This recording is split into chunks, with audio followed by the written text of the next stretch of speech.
Fox Sports. We are Fox Sports. We are Southwest.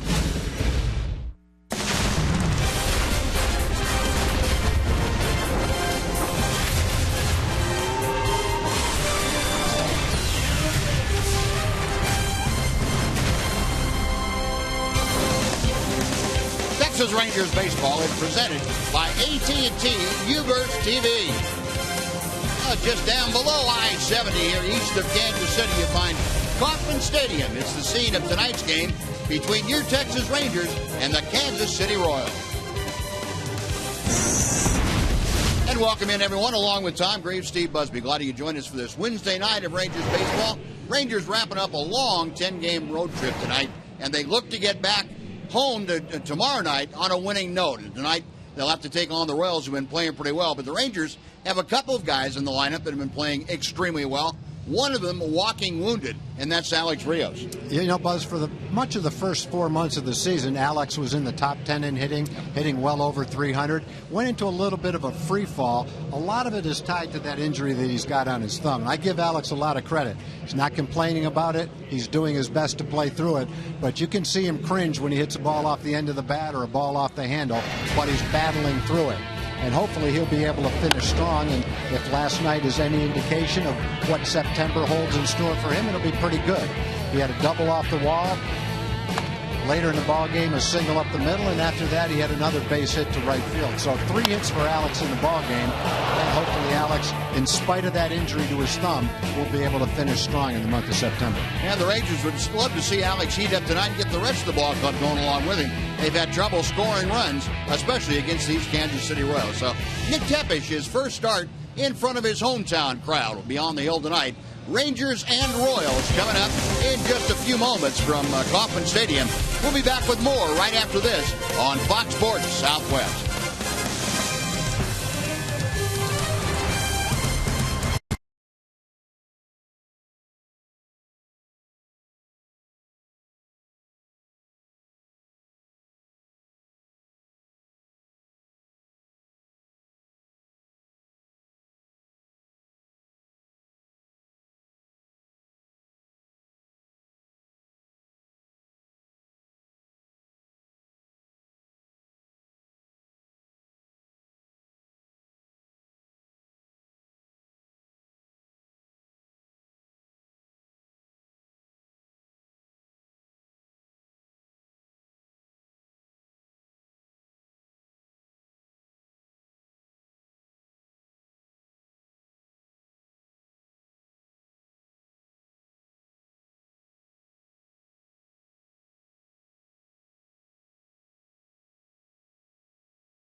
Texas Rangers baseball on Fox Sports Southwest is brought to you by your Texas Ford dealer. The Ford Summer Spectacular Sales Event. Now playing at a Ford dealer near you. By AT&T U-verse TV. Find out what's possible with AT&T. Call 1-800-PIC-ATT. Mobilizing your world. And by Southwest Airlines. Find Southwest Airlines fares online only at southwest.com. Well, it is a warm, relatively muggy evening here in Kansas City, Kauffman Stadium.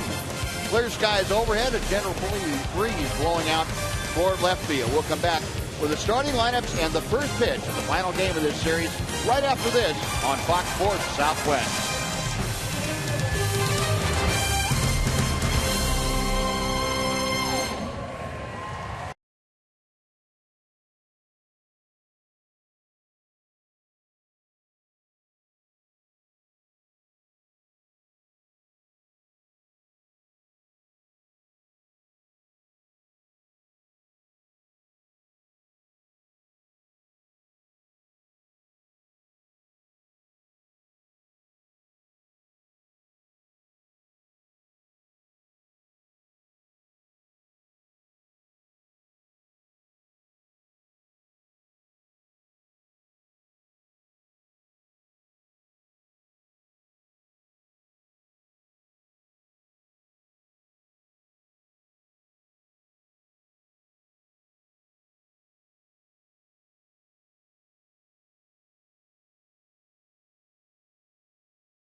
Attendance here. It has been a difficult series. As Tom told you, the Rangers dropping back-to-back one-run decisions to the Kansas City Royals 4-3 and 2-1. And so those are probably more difficult to absorb, I think, if you're playing in them than the games where you just get blasted and lose by a lot. Yeah, because, Buzz, in those kind of games, you just can go back for 9 innings and recount the 4 or 5 things that might have been that would have resulted in a different outcome. So, yeah, those are tough to take last night. The Rangers had some opportunities, and Kansas City took advantage of a couple, and 2 close games went against us.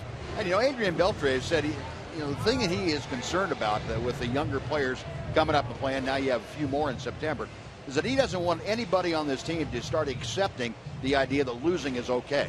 And whether it be by 1 run or by 15 runs, I think Adrian Beltre's idea is that, look, we accept the way things are this year, the hand we've been dealt, but let's at least try to go out and compete in each ball game to try and win that game so we don't lose that edge. And I think Adrian's done a great job of leading by example and trying to do that. And Ron Washington kind of changed that culture when he came over here in 2007 as his first year as manager. The Rangers had gotten fairly comfortable and not winning, and he changed that, and it got very good for back-to-back years in 2010 and 11 going to the World Series, and that's exactly where the Rangers want to get back to. Well, the Royals taking the field tonight, and the veteran left-hander Jason Vargas on the hill. And take a look at the Southwest Airlines Texas Rangers batting order that Vargas will face tonight. Daniel Robertson leads off, and he plays left field. The shortstop is Elvis Andrus. Alex Rios in right, batting third. DHing tonight, Adrian Beltre. Ryan Rua is at first base this evening, hitting fifth. Adam Rosales at third. Tomas Telis is catching. Leonis Martin in center, bats eighth. And Luis Sardinas gets to start at second, and he will bat ninth. On the mound for the Royals, Jason Vargas. Our Sonic scouting report on Vargas. He's having a nice season, 10-7, a nice solid 3.27 ERA. No walks allowed in 4 of his last 6 starts. 10 or more hits in each of his last 2 starts. One of those starts was against the Rangers. The Rangers beat him. He had given up 15 base runners in 6 innings against the Rangers, 11 hits and 4 walks. Rangers only got 3 runs. One of them was unearned, so they had a lot of base runners but didn't capitalize like they could have. Today they'll try to take advantage of their opportunities against Vargas, and hopefully they'll have a bunch of them. Yeah, Rangers, as we've discussed, having trouble scoring runs, and Vargas typically is pretty stingy, so they'll have their work cut out for him again tonight. Take a look at the progressive defense for Kansas City this evening. It backs up Vargas, Gordon, Kane, and Aoki, left, center, and right. Hosmer first, Infante and Escobar up the middle. Michael Stockus started third tonight. Salvador Perez is behind the plate. The 31-year-old southpaw Jason Vargas from Apple Valley, California, is on the hill.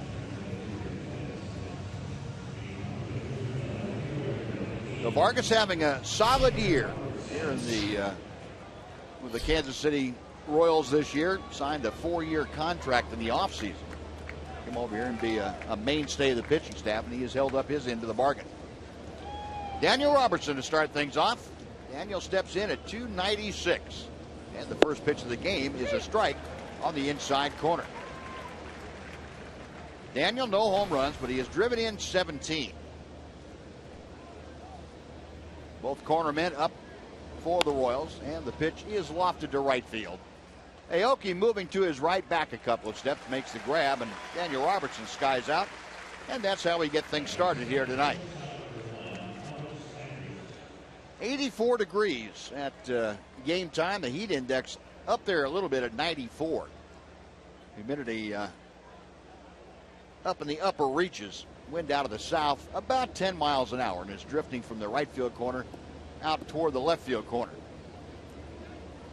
Now we may see the ball carry a little better tonight to left and left center field than we have the first couple of nights here.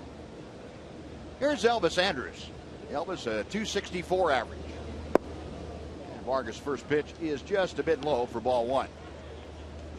Elvis against Jason Vargas over the years, 47 at bats. And he's just a 213 hitter. 10 hits in those 47. Vargas pulling the string. It's 1-1.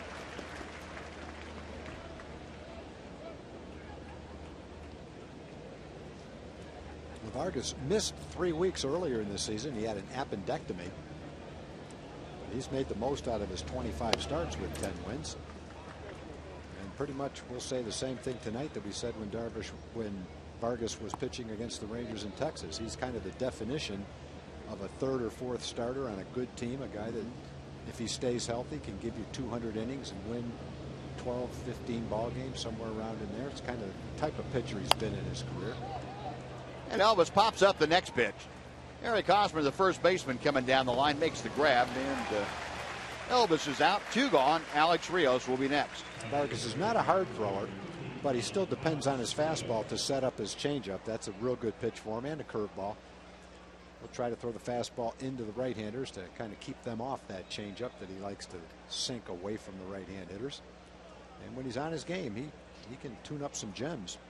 Yeah, and you would think in a ballpark like this, too, with the spaciousness of it, that'd be a pretty good place for him to work. Yeah, definitely. Well, 2 gone. Here's Rios. Alex, a 282 average, up a few points from last night. Had a 3-for-4 evening. First pitch is inside for ball 1. Yeah, Vargas is not a big strikeout guy, so this is a perfect park and a perfect team to have behind him, because they're a very good defensive team, both in the infield and in the outfield. And it's a good park for him to give up long fly balls that don't go out of the ballpark. Rangers have hit a bunch of those in the first 2 games. Yeah, I think the Royals team, too, is set up pretty well for this park with the speed they have in the outfield. And we've talked a lot about the size of the outfield. When you have a guy like Lorenzo Cain in center or Gerard Dyson, either one of them, they cover a lot of ground, alley to alley. Then you put Aoki, who runs pretty well in right field. And Gordon is above average speed-wise in left. So you've got guys that can track down the ball, and that's critical when a guy gets a lot of balls put in play like Vargas does. 2-1 pitch Off the end of the bat, rolled out to short. Escobar on to Hosmer. That'll do it. Well, the Rangers go quietly in the top of the first. Vargas sets them down in order. After a half inning, the Rangers nothing. The Royals coming up.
The top of the first now, Kansas City comes to bat against Nick Tepish, and here's the lineup that the Ranger right-hander will face this evening. Nori Aoki leads off. Omar Infante is next, and it's the left fielder Alex Gordon. Salvador Perez batting cleanup. Eric Hosmer at first. Billy Butler is the DH. Lorenzo Cain in center, tearing up the Rangers this year. Mike Moustakas at third. Now, Alcides Escobar plays short and bats ninth. Sonic scouting report for Ranger starter Nick Tepish. 4-8 after 18 games, 17 starts. Allowed 2 or fewer runs in 4 of his last 5 starts. 10 walks and 4 strikeouts, though, in his last 3 starts. He threw a lot of pitches in his last start on this trip at Houston. The numbers don't look all that bad. 4 1/3, 5 hits, and a couple of runs. But he had to throw 89 pitches and wasn't able to get out of the 5th inning. So Nick out there tonight trying to be a little bit sharper within the strike zone than he was in his last start. So it was just one of those games where he wasn't able to throw the ball where he wanted to. Pitch down and into Aoki, 1 ball, 1 strike. But Tepish grew up about 15 minutes east of the ballpark, down Interstate 70 in Blue Springs, Missouri. Got a lot of family and friends here. This is the first time that he's worked as a professional in this ballpark. Now, he played some high school games here, but he never pitched here. Played. He has a position player he played a couple of times, but said he never pitched in this ballpark. He's going to get a chance to find out how it plays tonight from the mound. 1-2 to Aoki. Chopper to third, and that will be picked up in foul territory by Rosales. Still a ball and 2 strikes. Nick, of course, not only growing up playing high school ball in Blue Springs, went to University of Missouri, which is about 100 miles down the road, down I-70 in Columbia, Missouri. So very much a native of the Show Me State. Aoki waiting. He is back in there, and Tepish agrees to the sign. 2-2 now.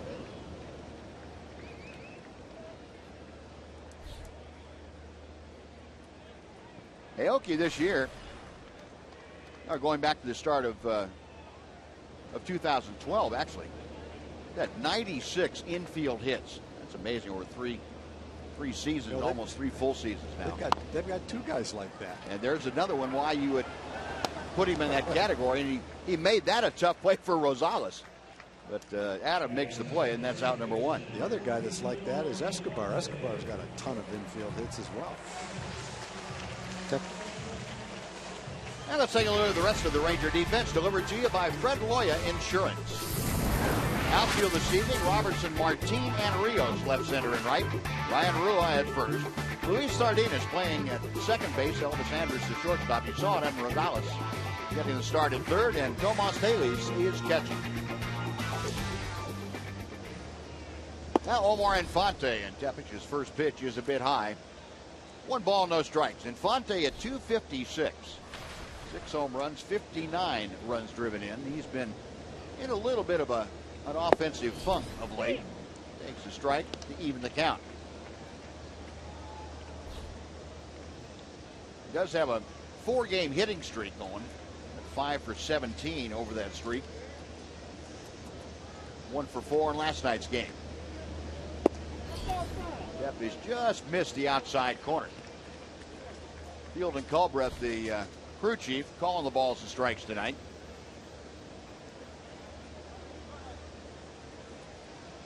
Daley's with the signs. Tepish, the 2-1. 3-1 the count. Infante now in a good hitter's count. He's trying to get aboard with one out here in the first. Alex Gordon will be the next Royals hitter.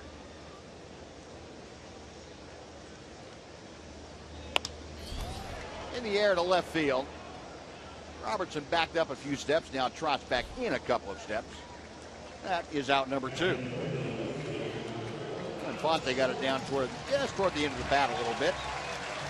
2 up, 2 away. And now Alex Gordon will step in.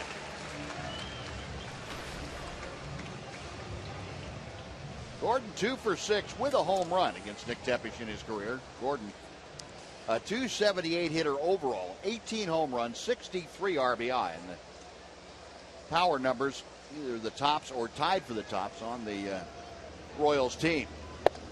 Takes a strike from Tepish. Home runs lead the Royals, and the 63 RBI are tied with Salvador Perez for the top spot. Yeah, Gordon's starting to hit the long ball more often. He hit 9 home runs in August, half of his home runs. A little looper out to Rosales. That's not going to get out. That's going to stay in the ballpark right there. Yeah, Wynn got it, and you never know what's going to happen. So Nick Tepish has a very quick and easy 1-2-3 inning himself. We have played one at Kauffman Stadium, and we are scoreless.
Rangers help more kids get healthy and with the Just Keep Living programs, or get in the game with the RBI baseball programs.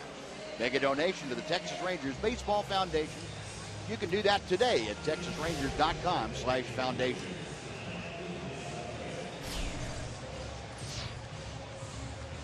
Well, Adrian Beltre will start things off against Jason Vargas here in the second inning. Scoreless ball game. We have not had a base runner through the first inning. Beltre steps in, hitting at .323. Like Elvis Andrus said, not a whole lot of success against Vargas. Adrian hitting just .188. I don't imagine there are too many left-handed pitchers around that Adrian would have a .188 average against. Vargas has been pretty tough on him over the years. 1-0 pitch. Escobar to the backhand.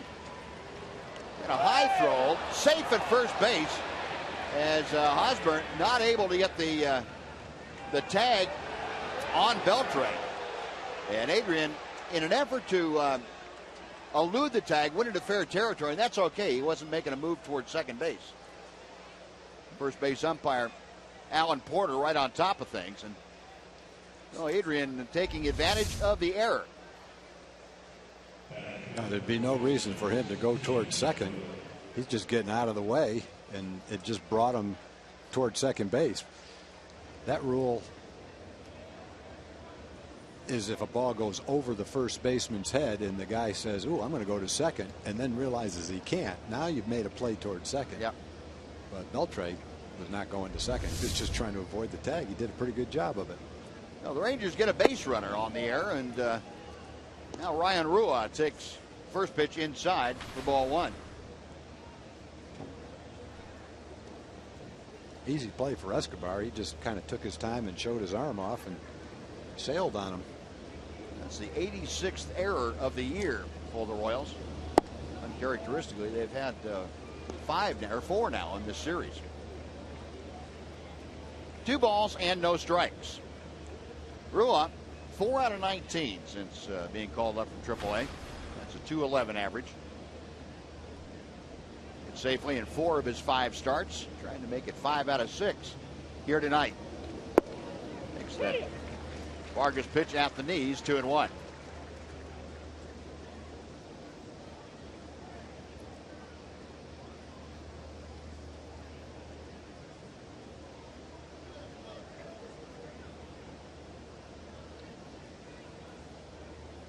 Vargas has set a check of Beltre at first. And a drive to left. Gordon coming on and sinking. And Gordon down and makes a backhanded catch. I don't think Beltre trying to get back to first, and he is out at first. Oh, man. I thought the ball bounced in left field to begin with. Well, Ron Washington's going to go out there and check. That ball bounced. The third base umpire, Rob Drake, didn't have a chance to get very far out there, so he was looking at it from maybe 150, 175 feet. And Ron Washington immediately going out there, and he's going to query the umpires. They're going to get together and see if anybody else had a good viewpoint of it. You get a pretty good view of it right here. That ball sure wasn't did. even close to being a catch. Sure did. The whole Ranger bench knew it bounced. Yeah. We could see it from up here, but I think you're right, Buzz. He was running out. His eyes were bouncing up and down as he was jogging, and he just didn't get a good look at it. I think they're probably trying to say, okay, he trapped it. I guess you just have to say that Beltre just stays at second. There's not much else you could do. Right. And Field and Culbreth, the crew chief and home plate umpire, and now they've gotten together and said everybody is safe, and Beltre is going to go to second. There you go.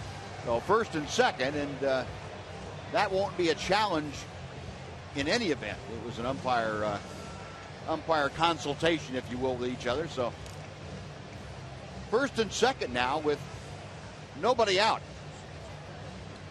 Don Wakamatsu's talking indoors, inside to the guys to make sure that was the right call, and that'll be a pretty simple one to verify. Now the first hit of the ball game, Ryan Rua gets that sinking liner that falls in. 2 on, nobody out. Adam Rosales, the third baseman tonight, is at the plate, and the Royals protecting against the bunt, but not wholeheartedly. They've got Moustakas at third and Hosmer at first, even with the bags. They're not completely sold on Rosales laying down a bunt here. And Moustakas better be careful. Have him get one of those changeups and rip a one-hopper right at him if he's in on the grass. Yeah. Check your dental insurance. Yeah. Rosales, a 314 average, 3 home runs, 15 driven in. Now, there might be a time, depending on the situation we're at him with bunt, but he's one of the hottest Rangers. He's player of the month. Well, I think Wash is saying, I'm going to let him swing the bat. 1 ball, 1 strike. Yeah, Rosales has had some big hits, and Wash, especially in the early going of a ball game. Now, if this were 7th or 8th inning or something like that, it might change the thinking.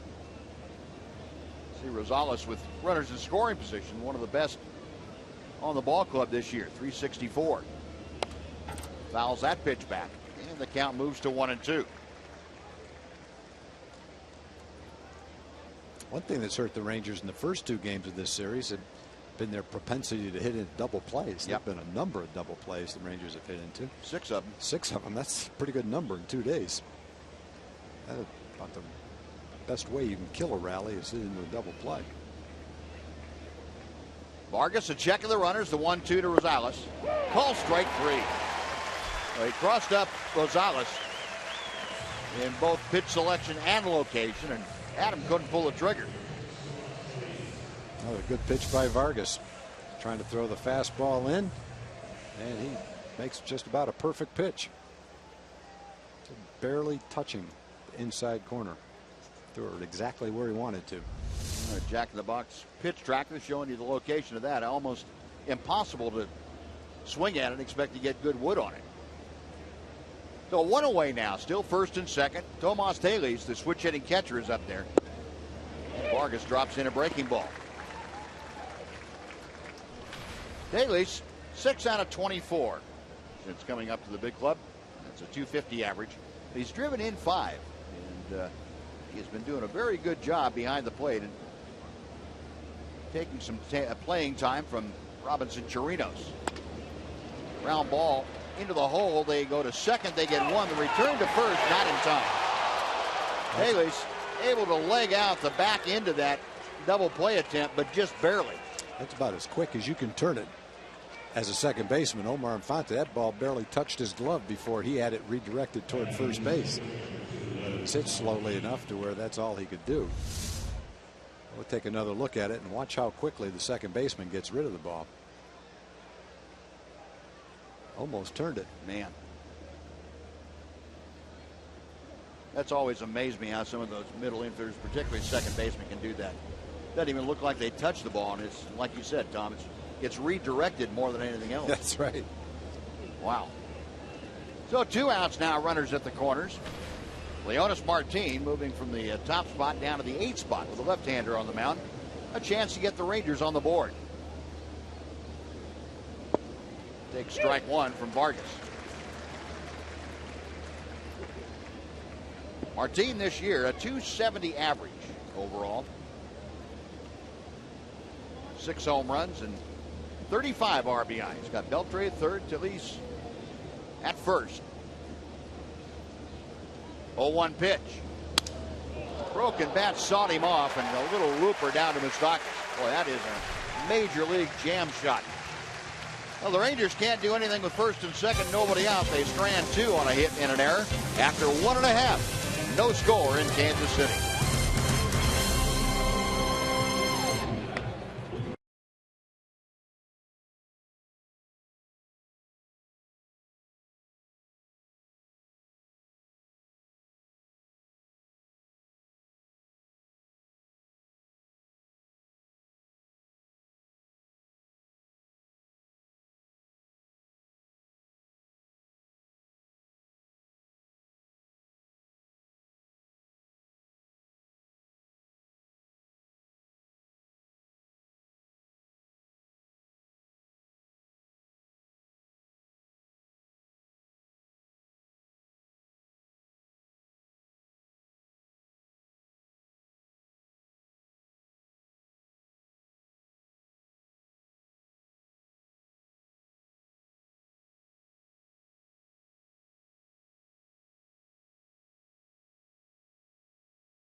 a chance to have it shown on one of our upcoming broadcasts, thanks to all the good folks at AT&T. Just use hashtag Southwest Fan Photo, and your photo might be selected to be aired during the season. Give you tonight's selection a little bit later on in our telecast. Nick Tepesch going to work here in the bottom of the second inning. He will face Salvador Perez, Eric Hosmer, and Billy Butler. We told you Salvador Perez, the big thorn in the side of the Rangers in this series. Driven in 4 of the 6 runs that Kansas City has scored in the first 2 games. He's now tied with the team leadership with those 63 RBI. And he pops this one up. Shallow left. Coming on Robertson. Daniel there makes the catch in front of Leonis Martin for out number 1. Good pitch by Tepesch to get Perez out on the front foot.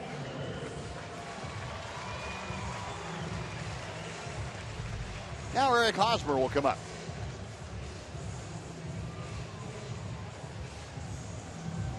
Hosmer back off the disabled list here on Monday night. Played in the first 2 games this series. 266 the average overall, 6 home runs, 46 driven in. 0-1. Hosmer with that hairline fracture of his right hand. Pad on the outside of his right hand. It's the bottom hand on the bat. He was hit by a pitch and back in there now. He was fortunate it wasn't a displaced fracture. He was only out for 3.5 weeks. That's out of play down the left side, and it moves the count to a ball and 2 strikes. Now, Hosmer had a pretty good year for the Royals last year. He played in 159 games. Hit over 300. 17 home runs. The year before that he had a down year, and the year before that he hit 290. So he's right on the verge of establishing himself as a frontline first baseman. I think everybody thought coming into the big leagues as a huge prospect, high draft choice, that he had the potential to become an all-star, and he does. And that pitch just inside to him. 2 balls, 2 strikes. Still only 24 years old, even though this will be his 4th year in the big leagues. You can tell a big guy that has a vicious swing. That's off the end of the bat out toward short. Elvis charging and on the run. Throws out Hosmer. 2 gone. Well, there's been some guys getting jammed in this game. Both teams. So far both pitchers have not shied away from getting that ball inside, have they? No, not at all. Now Billy Butler will be next. Butler back to his DH role. And when Hosmer was hurt, Butler played almost the entire month of August at first base. 0 for 3 last night. He's currently riding an 0 for 13 streak.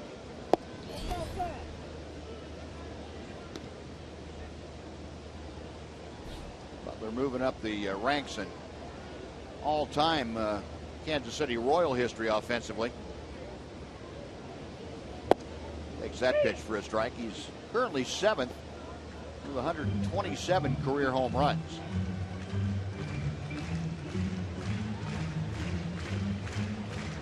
.296 career average. That's good for 3rd all time. Boy, you could tell Butler, he's just not feeling good at the plate. I haven't seen him swing like this very often. Generally, when we play the Royals, Butler's right in the middle of everything, taking some great swings, hitting the ball hard, but he's struggling in this series. Now that pitch, any pitch down and in, whether it's a breaking ball or a fastball coming to him and giving him problems, he's getting tied up. The 1-2 offering. And something away. Never seen him look like that. Nope. No, Tepesch gets the strikeout. He's now retired 6 straight, sends the Royals down in order once again. We have finished 2 at Kauffman Stadium. Rangers nothing, Royals nothing.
MLB.com at bat on your favorite mobile phone or tablet. You get live look-ins, instant replay, scores, stats, audio, free MLB.tv game of the day, and a lot more. Download at the App Store, or you can visit TexasRangers.com today. A scoreless ball game. We head to the top of the third inning. Luis Sardinas, the number 9 hitter, to start things off against Jason Vargas. The switch-hitting infielder takes strike one. Saw Sardinas last night in a pinch-hitting role. His first action since being called back up to the big club. Escobar near the bag at second. Throws out Sardinas, one gone. Now before Daniel Robertson steps in, let's take time for a Mazda game break. Here's John Radigan. John?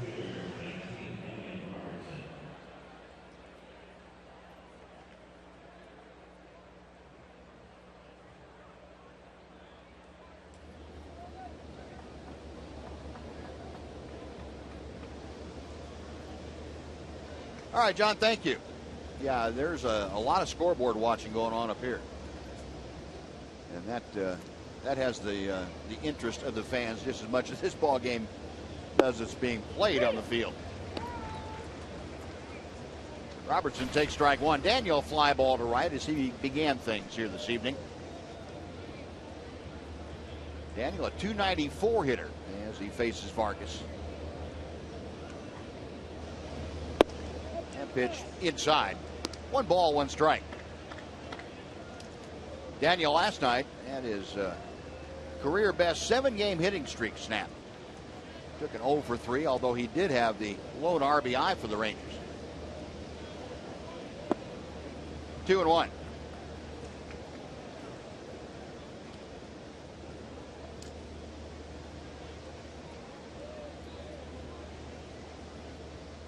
In the infield, just about straight away, maybe a step to the left. The outfield, though, shading around to the right.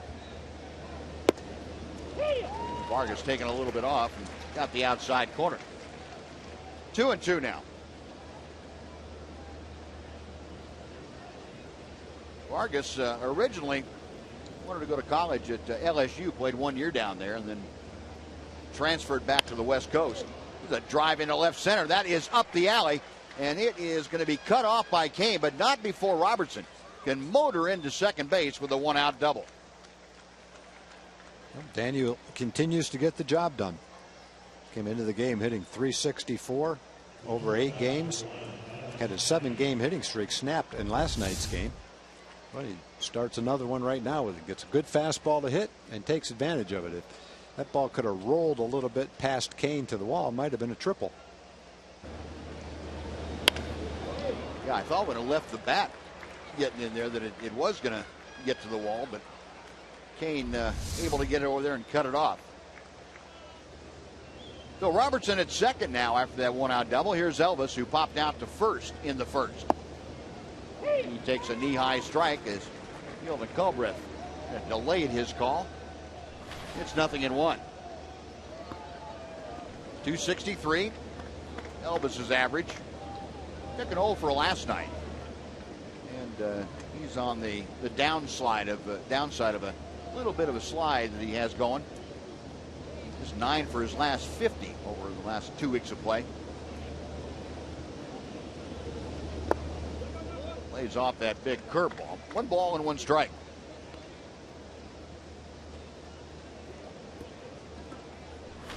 Elvis on the road trip. 7 for 37. He started to drive the ball a little bit. We saw him rip a couple of balls to left field here and didn't have a lot to show for it. But he started driving it just a little bit. Chopper out toward short. Escobar on to first. That's out number 2. On to third goes Robertson. So Daniel 90 feet away now with the first run of the game, but with 2 outs, and Alex Rios will come up. Boy, through 2 innings and 2/3, there have been a lot of weakly hit balls. Bloopers and dribblers. Maybe they're playing with dead baseballs. Sure seems like it. Or back broken, to the dead ball era. Broken bats, one or the Could other. be. They weren't broken when they started. They're broken after they're hitting. Well, Alex Rios rolled out to short his first time up there. With Robertson at third, now Vargas will continue to work from the stretch. Rios a .282 average. And Vargas able to drop that curveball in for strike one.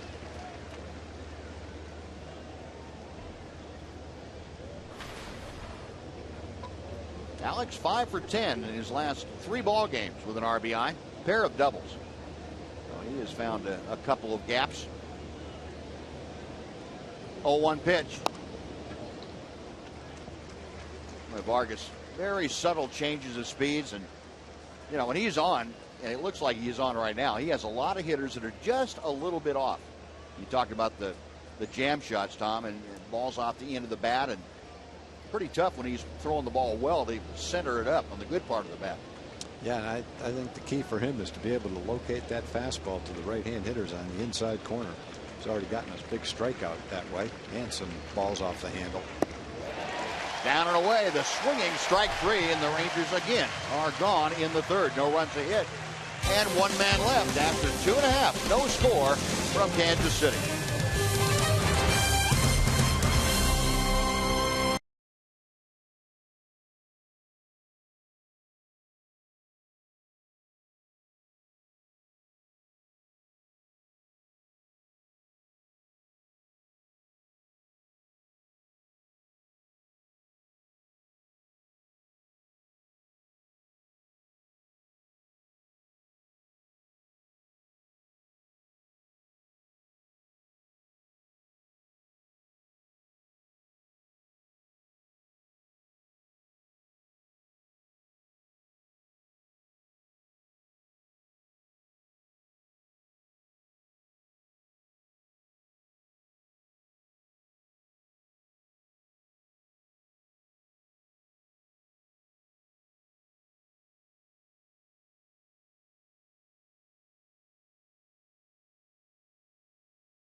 Rangers baseball on Fox Sports Southwest is brought to you by Southwest Airlines. Find Southwest Airlines fares online only at southwest.com. And by the all-new Mazda 3 with seamless connectivity. And speaking of seamless, as we go to the bottom of the third inning, last night's connected pitcher, if you will, the seamless connectivity, Derek Holland has joined us. Derek, thanks very much for taking the time. I know you're on your downtime tonight, so thanks for joining us and kind of rehash how things felt last night. First of all, it had to feel great to get back out there in competition. No, it definitely felt good to get back out there. You know, that's what I've been working for, was to get back and be a part of this team. Derek, you've said for probably a couple of rehab starts that you were ready, and boy, you sure looked ready last night. That, I don't know how you felt, but that's mid-season form right there. I definitely was ready. You know, I had the whole preparation down in AAA, and AA was just trying to make sure I was ready to go, getting all my pitches where I needed to, and you know, being able to command my fastball. And I thought I did a good job of that last night. Oh, no doubt about that. And you get back today, and you know, sometimes even rehab starts at AAA or AA, you don't get the adrenaline pumping as much as you have. But you got in the game last night. Do you notice any lingering effects today on you physically from your first time out there? Oh, no. I feel good. You know, the training staff and strength coaches have done a great job of getting me back into shape and getting me ready to go. Overall, you know, each time I went out, I had to figure out how I would feel the next day and report that to them, and I feel amazing.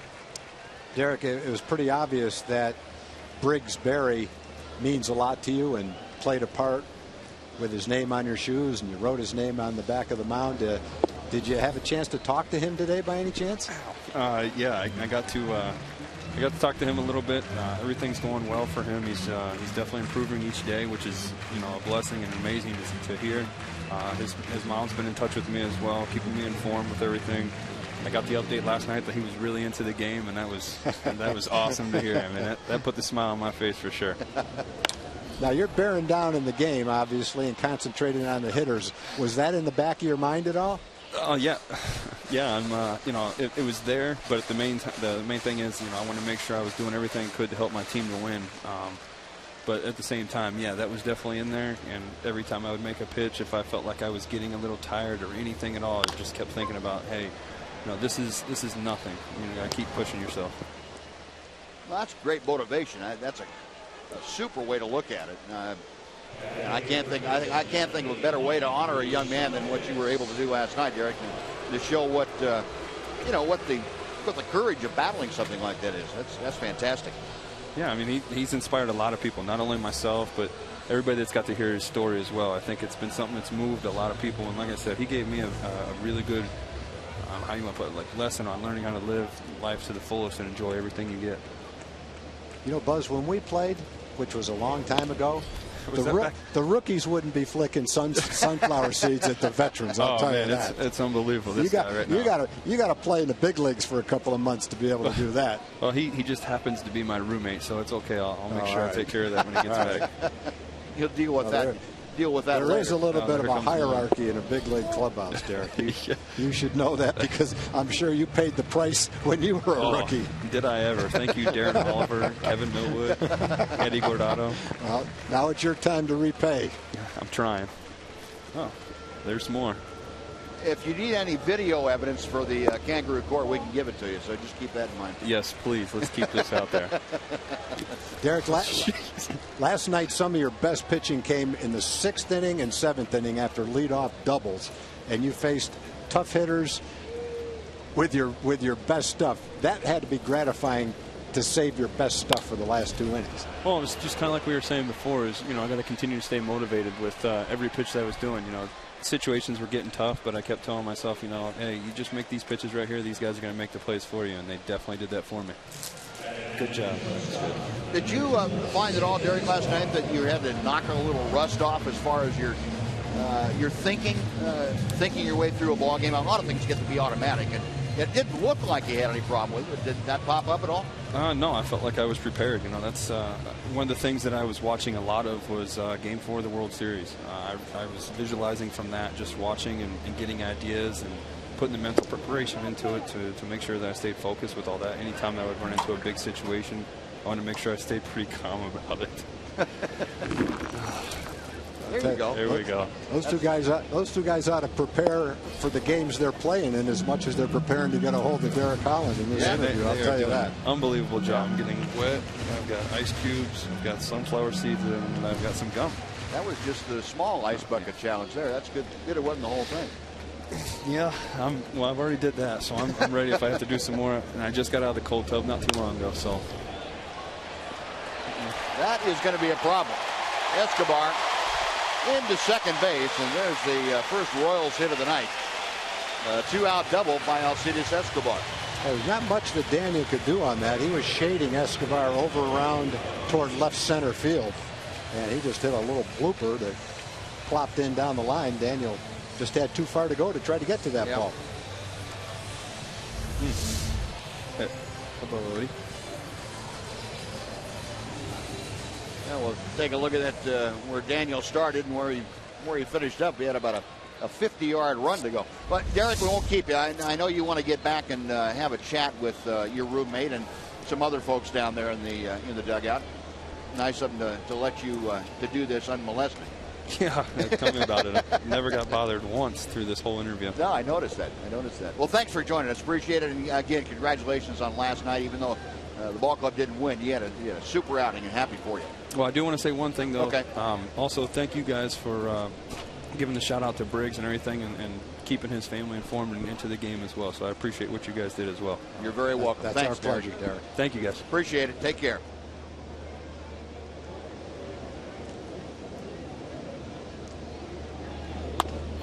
Right back to Tepesh off the bat of Aoki, and Nick will throw him out. That'll do it. So Tepesh able to work around the 2-out double. Escobar left stranded. We'll go to the 4th inning here at Kauffman Stadium. The Rangers nothing and the Royals nothing on Fox Sports Southwest.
From this long road trip, and they'll host Seattle for the start of a 4-game series. Tomorrow night's a 7:05 start. The first 15,000 fans will receive a Shin-Soo Choo bobblehead. Get your tickets for the first September giveaway at TexasRangers.com. Well, Adrian Beltre will start things off for the Rangers here in the 4th inning. Scoreless ball game. Rangers with 2 hits, and the Royals with 1. Beltre reached on an error his first time up there. He takes the first Vargas pitch that hits the outside corner for strike 1. Adrian 0 for 1 tonight. And batting average now, it's still at .323. And speaking of batting averages, we'll give you the Ford leaderboard. The leaders in the American League, Jose Altuve, still up there. Matter of fact, he keeps going up, .340. Victor Martinez at .332. Then Adrian, 9 points behind him at .323. Cano has slipped down to 4th. 2 balls and a strike to Beltre here.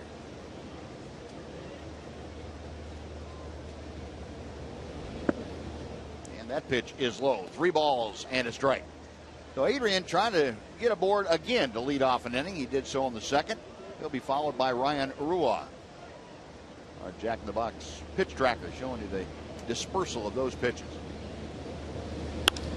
That ball is hit toward the gap in left center. That is up the alley and headed to the wall.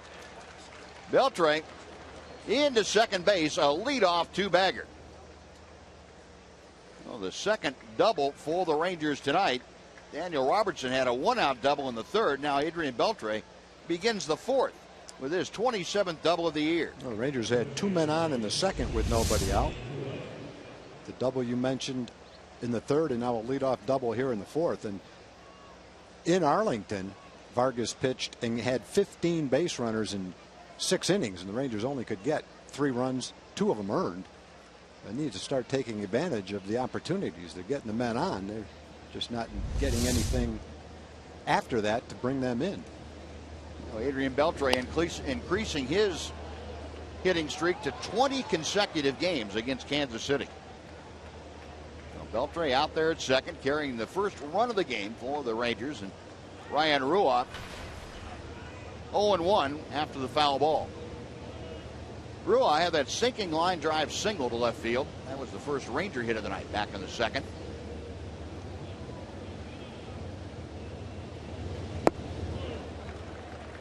Pretty good off-speed pitch from Vargas. Boy, he has that thing working. He's tough. 0-2 to Rua.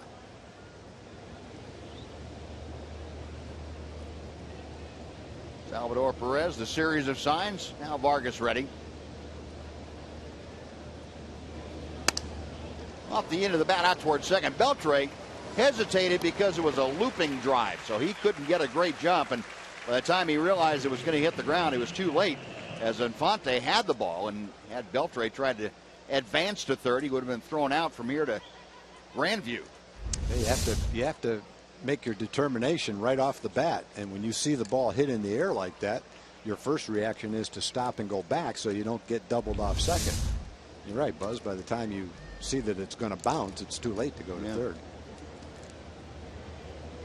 Rua did his job as far as hitting the ball the other way, but not much you can do about that. Now here's Adam Rosales, who was called out on strikes. Biggest strikeout for Vargas tonight. That was with runners at first and second and nobody out in the second. Rosales couldn't check his swing on the first pitch. It is 0-1.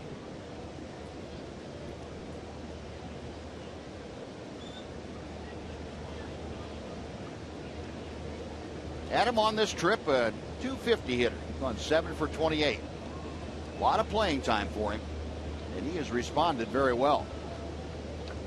0-1 pitch. That will even the count.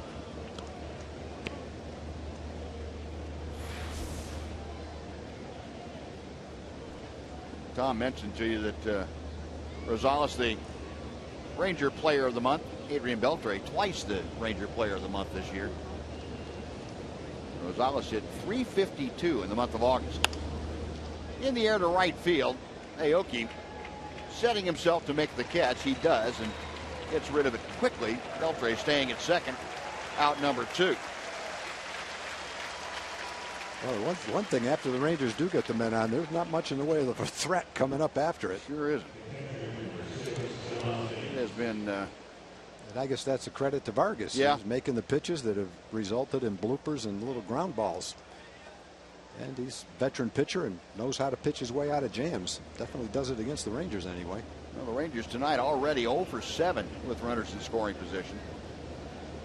And that's a mark of futility they've been getting over recently, but tonight not so much. Here's Tomas Taillon. Takes a strike. Matter of fact, talking about that runners in scoring position, in the last 7 games, the Rangers have hit .327 in these situations. But not yet tonight. Taillon grounded into a fielder's choice in the second. Got Beltre at second with 2 outs. It's off the end of the bat and back to the screen. 0-2.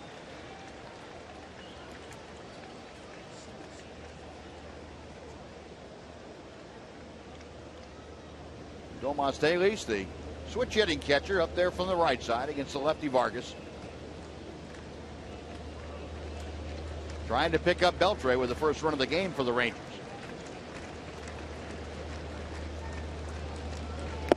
Got him swinging.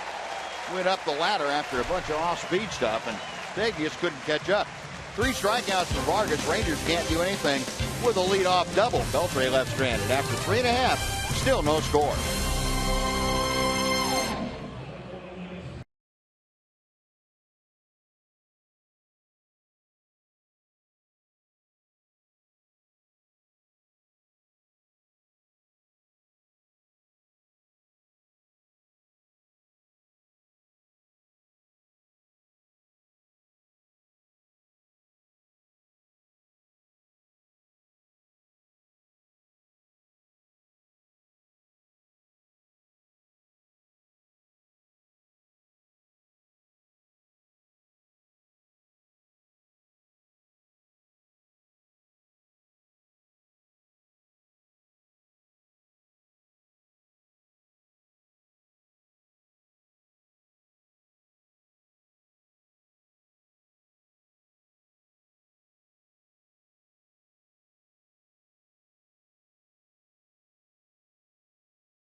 the Rangers want to show you their appreciation for your support this season. So select tickets for the September the 9th game against the Angels will be buy one, get one free. Just go to TexasRangers.com and use the coupon code Thanks Fans. Well, Nick Tepesch back out to the hill, and here in the 4th inning, he will face Infante, Gordon, and Perez. Tepesch has allowed just one base runner. That was a 2-out double by Alcides Escobar in the 3rd inning. Nick has struck out 1 tonight. Facing Infante for the 2nd time. First time up, Infante skied to left field. First pitch from Tepesch is that big breaking ball that comes over the inside corner for strike 1.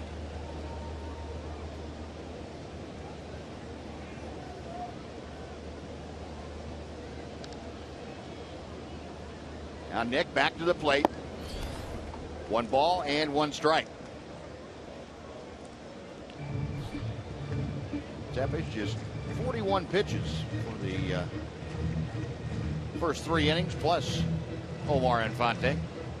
Last 10 ball games, Infante a 3.02 average. He has driven in 6. Left field down in a hurry, and Robertson over there to cut it off on one big hop. And aboard with a leadoff single, Omar Infante. You know, Infante went through a little bit of a struggle after the All-Star break, but he's coming back around now. In the last 11 games, he's hitting over 300. He's a key part of the Royals lineup, too. Batting second, trying to set the table for the guys in the middle of the lineup. Royals made a big free agent signing when they signed him, gave him a nice contract. A lot of money. He's a good solid ball player. Now Alex Gordon will step in. Gordon only got sawed off by Tepesch his first time up. Hit a little looping pop up over to Adam Rosales, the 3rd. 1 ball, no strikes to count. As Tom told you, 9 home runs in August for Alex Gordon. That was the 2nd most in Major League Baseball to Chris Carter, who had a dozen.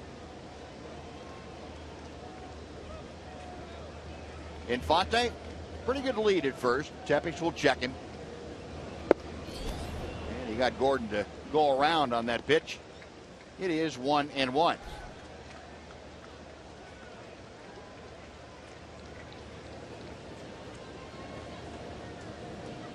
Alex Gordon, for his first, the better part of his first 4 years with the Royals, batted in the leadoff spot a lot.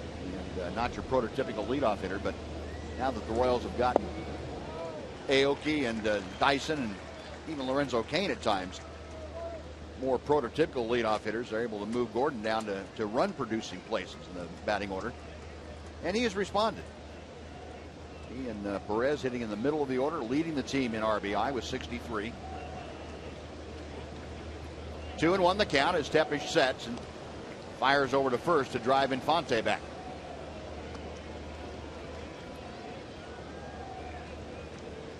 Royals still leading the American League by a wide margin in stolen bases as a team. They will employ that stolen base with almost anybody in their lineup.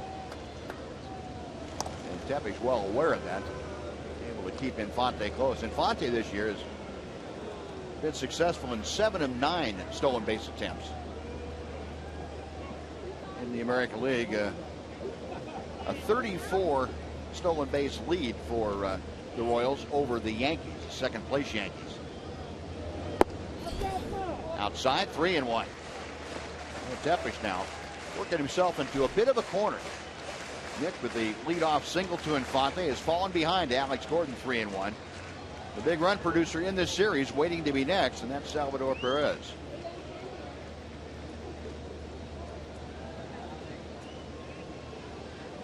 There goes Infante, and the pitch is hit high in the air to dead center field. Going back, Leonis Martin at the track, at the wall, it's gone.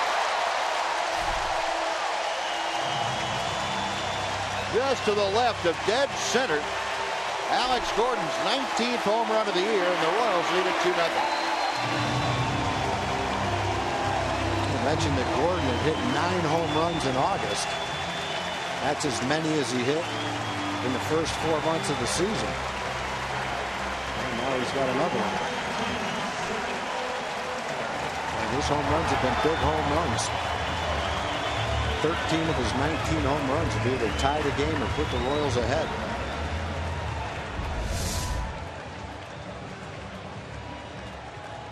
Well, that is big man's territory. Dead center and just clearing the wall 409 feet. On a 3-1 pitch. And Tepish gave it up to Alex Gordon.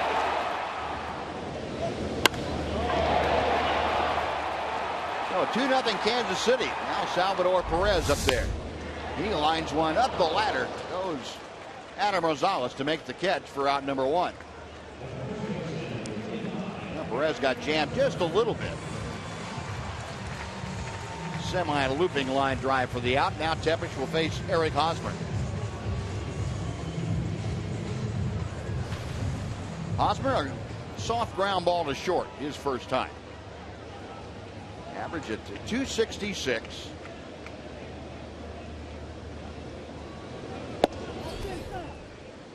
One ball, no strikes.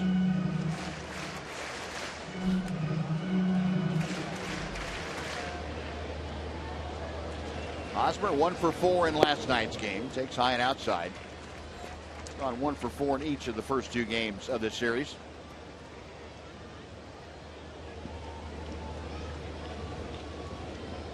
Tepish down the backside of the mound just for a minute, getting a little dirt on his hand to dry up the perspiration. 2-0 to Hosmer. Right back at Tepish. Boy, way to charge that ball, Nick. That a boy. He was lucky he was in that position with his glove when the ball was hit. I don't know that he could have moved his glove too much farther than he had to catch that ball. I don't even know if he moved it at all. Just went right in his glove. Got his body out of the way and caught it. Good play by Nick. And you remember Hosmer with the reputation of going up the middle. He was the one that hit the line drive off of Aroldis Chapman's head in spring training. Cracked his skull. Oh, 2 outs here. Here's Billy Butler. The off-speed breaking ball dips in for strike 1. That's the curveball from Nick Tepish. Butler down on strikes in the second. So far, Butler the only strikeout for Tepish tonight. And he chops one out to short. Elvis on to first. That'll do it. But damage is done with a single and a 2-run Alex Gordon home run. We'll go to the 5th in Kansas City. It's the Royals 2 and the Rangers nothing.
Finishing up here tonight in Kansas City. Then it's back home for 10 games with the Mariners in for 4, an off day on Monday, and then the Angels for 3 and the Braves for 3, the last interleague hookup for the Rangers this year. Then the final road trip begins on the 16th with 3 in Oakland and 3 in Anaheim.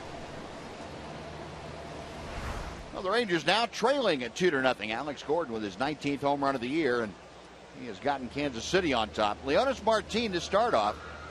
Luis Sardinas and Daniel Robertson to follow against Jason Vargas. Martin, a little pop up to third. His first time up there. He's going to bunt, and it's a good one if Vargas doesn't make a strong throw, but he does. Martin, who had a bunt single last night, out to lead off the 5th. Well, he would have had another bunt single if he pulled it a little bit more down the line. Last night the ball was where the catcher couldn't get it and where it was too far for the pitcher. But this one goes too close to the pitcher. If he had to go a little bit farther toward the line, there's no way he could have thrown out. Yep. Leonys just didn't quite locate the bump where he wanted to. Vargas now trying to catch his breath a little bit after having to sprint off the mound for a few steps. 1 out. Luis Sardinas grounded out to short. That was his first time up, and he takes high and outside for ball 1. Sardinas led off the 3rd inning by grounding out. Hits are even at 3, but Royals have used the long ball, Alex Gordon's home run, to put them on top 2-0. 1 ball and 1 strike. Royals now, by the way, as a team with 87 home runs. That is still the fewest in the American League. Rangers are second fewest with 96. 2-1.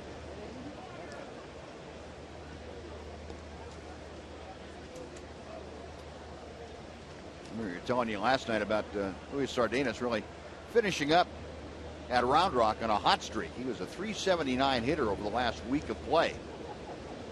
The pitch is high and tight. 3-1 now. Vargas, who has not walked a man and in danger of doing so here with Sardinas with 1 out. Daniel Robertson, the Ranger leadoff man, waits to be next.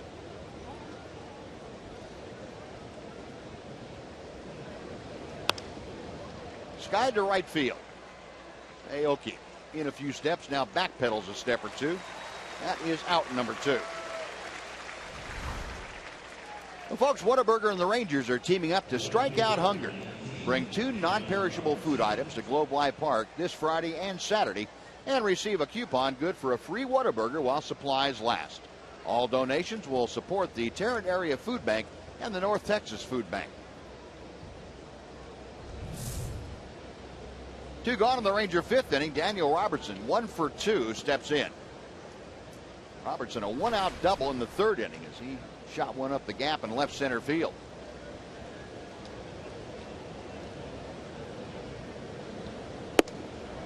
One ball, no strikes.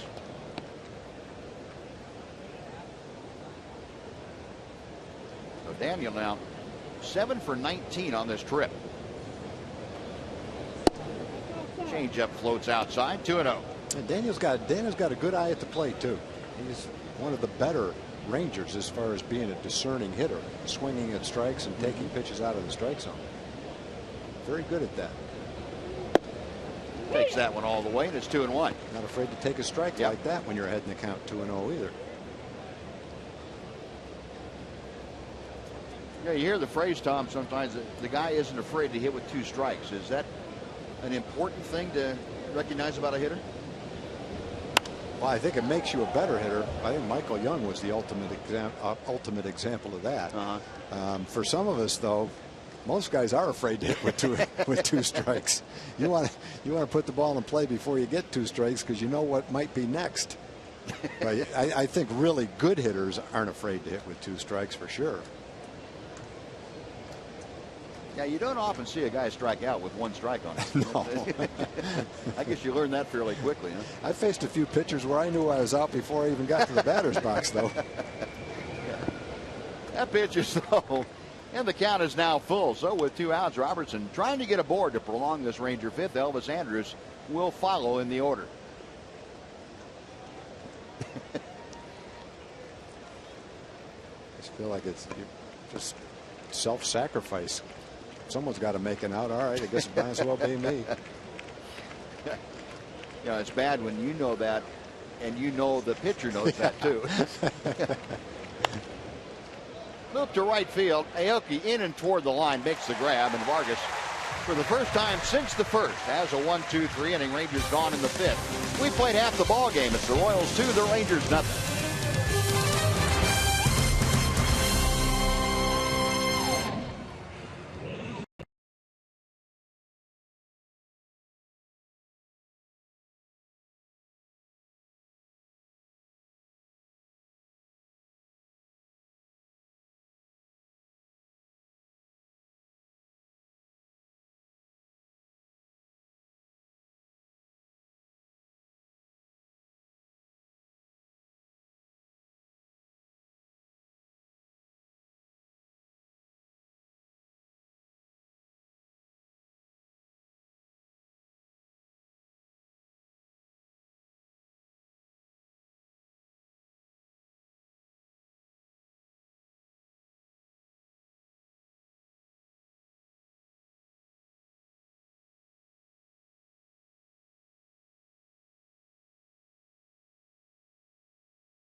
It's a 7:05 game, and it's also the second to last chance to enjoy Nolan Ryan Beef Dollar Hot Dog Night.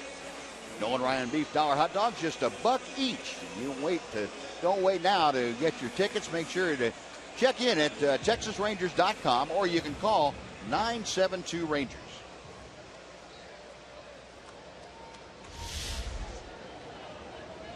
Bottom of the fifth inning, Lorenzo Cain, the bottom third of the Kansas City order, to face Nick Tepesch, and Cain takes strike one. Cain, a ground ball to short in the third inning. Nick Tepesch had the damage done with the first two hitters in the fourth. Infante's base hit. And then Alex Gordon launched a 3-1 pitch that sailed out of here to almost dead center field. Cain flailing at that last pitch. It's 0-2. Nick still a very modest pitch count at 56 as he works here in the fifth inning. 0-2.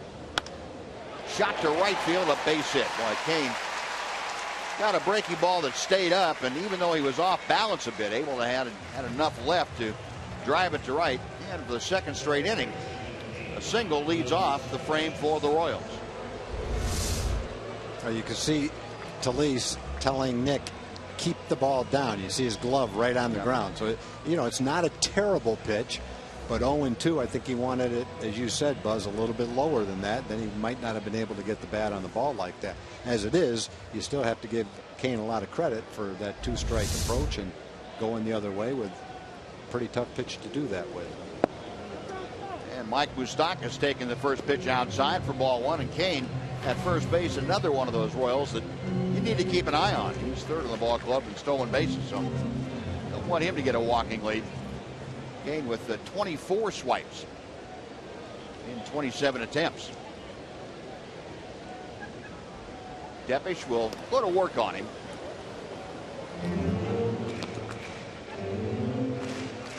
Nick Tepesch, a lot of sweat going on out there. The gray jersey all the way soaked through, and it has been that kind of a night.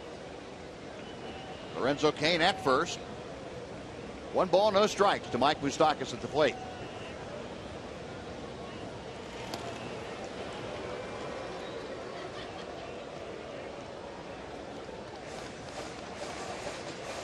89% stolen base success rate for Kane.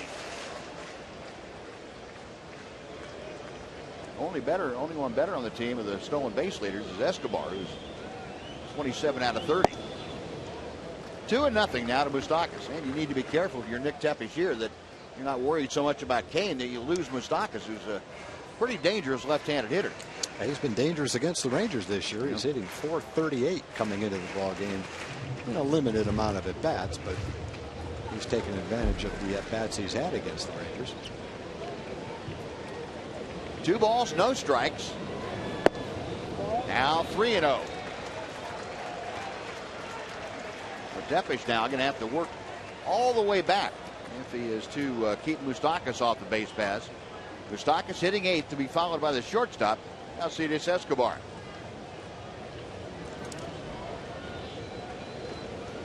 Tepesch okays the sign. Kane the lead from first. 3-0 pitch is a strike.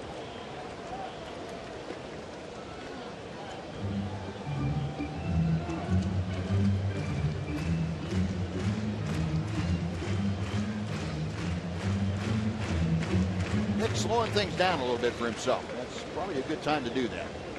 You need to make a pitch and make sure your mind is all set before you throw the next one. Round ball right to Rua. Second for 1. Back to Rua covering first. A 3-6-3 double play, and that is exactly what Nick Tepesch wanted to dial up.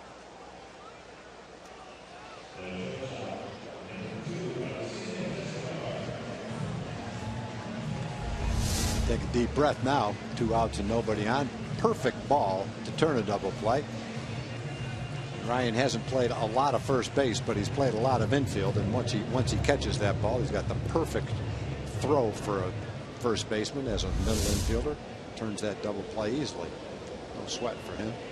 So that empties the bases now. 2 away for Escobar, who doubled his last time up there. Escobar, a .278 average. He doubled with 2 outs in the 3rd inning and was stranded at second. Grounds one weakly out to short. Elvis triggers the throw, and that'll do it. So the leadoff single with a double play and a ground ball take care of the Royals after 5 complete. It's the Royals 2 and the Rangers nothing on Fox Sports Southwest.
It's time now for the Sonic Slam Inning, brought to you by Sonic.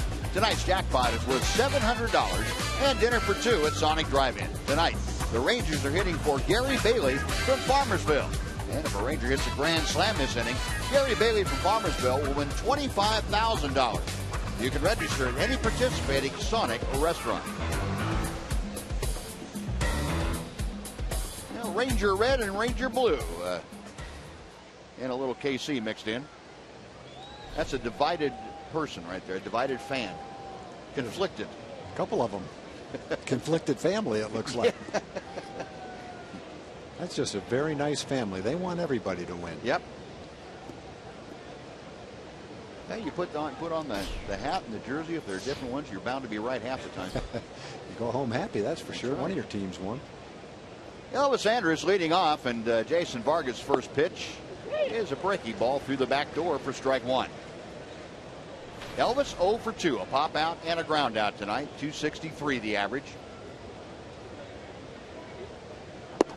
Shows bunt, and he takes that changeup that hits the outside corner. 0-2. Mentioned Elvis over the years against Vargas. Not a whole lot of success. He's now 10 for 49.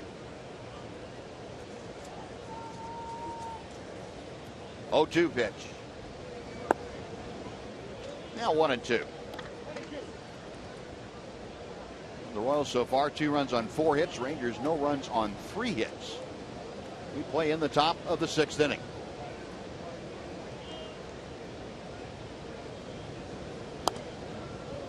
Elvis just able to spoil that one. We mentioned Rangers finishing up here tonight, and they're back home. They start with a 4-game series against the Seattle Mariners. Tomorrow night, Friday night, Saturday night, and Sunday afternoon. 1-2.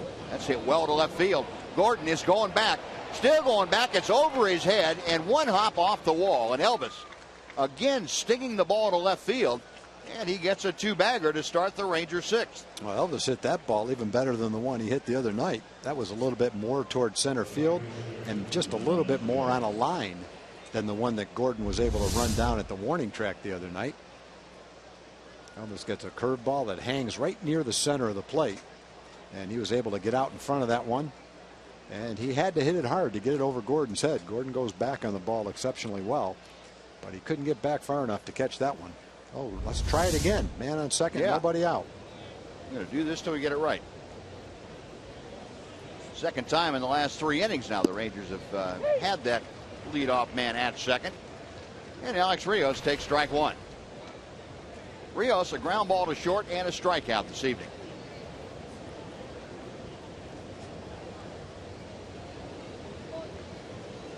Vargas okays the sign. The left-hander will check Elvis at second. And that one just a bit low. 1 ball, 1 strike. I'm going to tell you about the Seattle pitching matchups. It'll be Robbie Ross Jr. tomorrow night. He'll take on Roenis Elias. And then Scott Baker moving back to Friday night. He'll face Hisashi Iwakuma. The 1-1. 1-2. Alex questioning Fielding Culbreth about that last call, but our Chevy pitch tracker showing you that fairly close.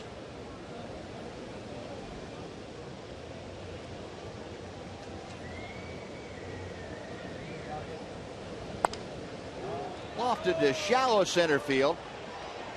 Infante going out, but Kane coming on. Lorenzo Kane makes the catch. That is out number 1 with Elvis staying at second base. And let's take time here for a Mazda game break with John Radigan. John?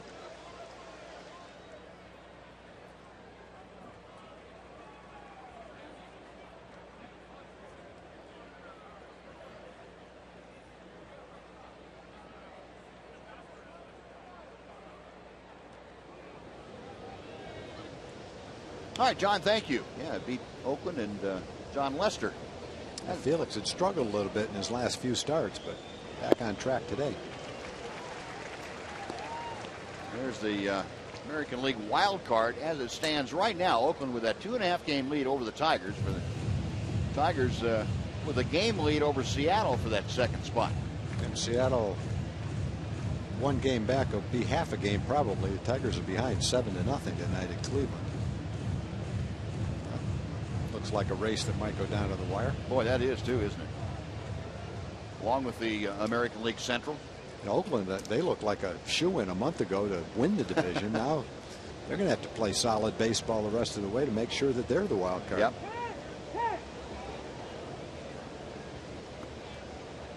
0-1 the count to Adrian Beltre. Angels win tonight, they'll have a 5.5 game lead on the A's.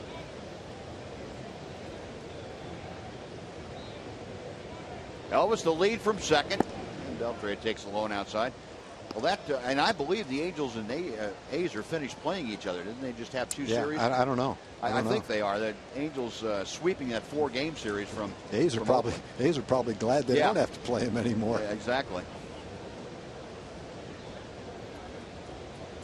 Vargas ready for the 1-1 pitch. A little bit low, 2-1.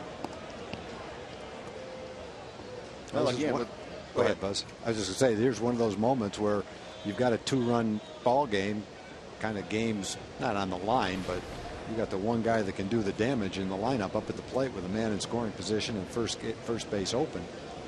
We'll see how careful Vargas is to Adrian. We're thinking on the same lines, because every time Adrian comes up in a run-producing situation now against a club that is even close to contending, you say, why in the world would you even pitch to him? Yeah, he's one guy in the lineup. Exactly. And that's not taking anything away from Ryan Rua or anybody else around him. No, but they're not Adrian Beltre. That's right. It's pretty much as simple as that. The other side of it is, though, Vargas has had good success against Adrian in the past, so maybe he feels comfortable pitching to him. It depends on how comfortable he feels, and he feels real comfortable throwing that pitch. Yeah. Even if Adrian doesn't swing at it or makes contact, it's not going anywhere. Well, that's just a good example of who Vargas is. He threw the fastball. Adrian was a little bit late on it. Then he threw the changeup out of the strike zone, and even a great hitter like Adrian swung at a pitch well out of the strike zone. And he might be a little over anxious once he found out that Vargas was going to pitch to him a little bit. Well, he walked 17 times in August, and that's a pretty good percentage of the walks he had for the first 5 months of the year. So he knows with first base open, they're probably not going to give him a lot to hit at. Right. So he probably right off the bat says, I'm going to have to expand the strike zone a little bit. Yeah. If I want to get a pitch to drive in a run with, and that might be exactly what happened. In any event, Vargas, his 4th strikeout of the night, and he's ahead of Ryan Rua now. No balls and a strike. Rua, a single and a ground ball to second. Elvis still anchored out there at second base. As the pitch is low and inside, 1-1. Rua with 1 big league RBI so far. Be a good time for him to put number 2 on the board right here. Or a good time for his first home run and 2 RBIs. Be nice. Vargas back to him. Got him on the fist, and the count goes to 1-2. Watching Rua in batting practice and the times we've seen him in game action, Tommy, seems like he has that kind of bat speed where the ball jumps off his bat. Yeah, he really swung the bat well in Houston. Now, he's faced some pretty good pitching in this Kansas City series, and he struggled a little bit in this series, but so has everybody else in the lineup. They faced good pitching. Yordano Ventura, Guthrie last night pitched a good ball game, and Vargas tonight. That's 3 pretty solid major league pitchers. You got to be at your top of your game to hit these guys. Slowly chopped down the third baseline. It veers off into foul territory. Yeah, and 3 guys are completely different. Yeah, 3 distinctly different pitchers. One guy throwing 100 miles an hour, and Vargas mixing it up, a little bit of this, a little bit of that. Guthrie, more of a sinker ball pitcher. Yeah. You're right. That is 3 entirely different game plans when you go into those 3 ball games. And sometimes they hear teams like, well, this team pitches so-and-so a certain way. You can't say that when you have 3 pitchers that are so totally different. Elvis going to third, and there'll be no throw. Vargas not paying much attention, and Elvis with a stolen base gets himself 90 feet away now with 2 outs.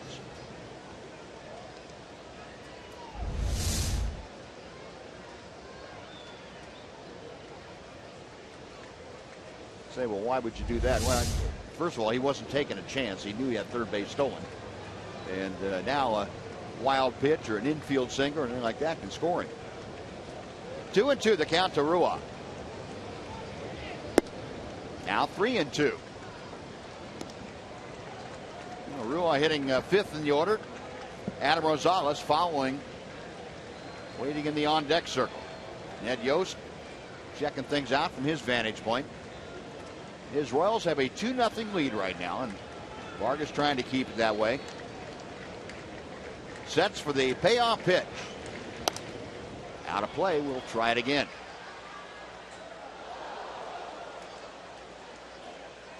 And that was a changeup on 3-2 that Ryan timed pretty well.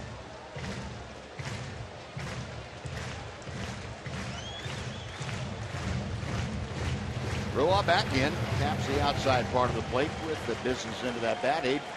Elvis down there at third. Vargas gets the sign and is ready. And another changeup fouled off. So Vargas having to work here a little bit in this 6th inning.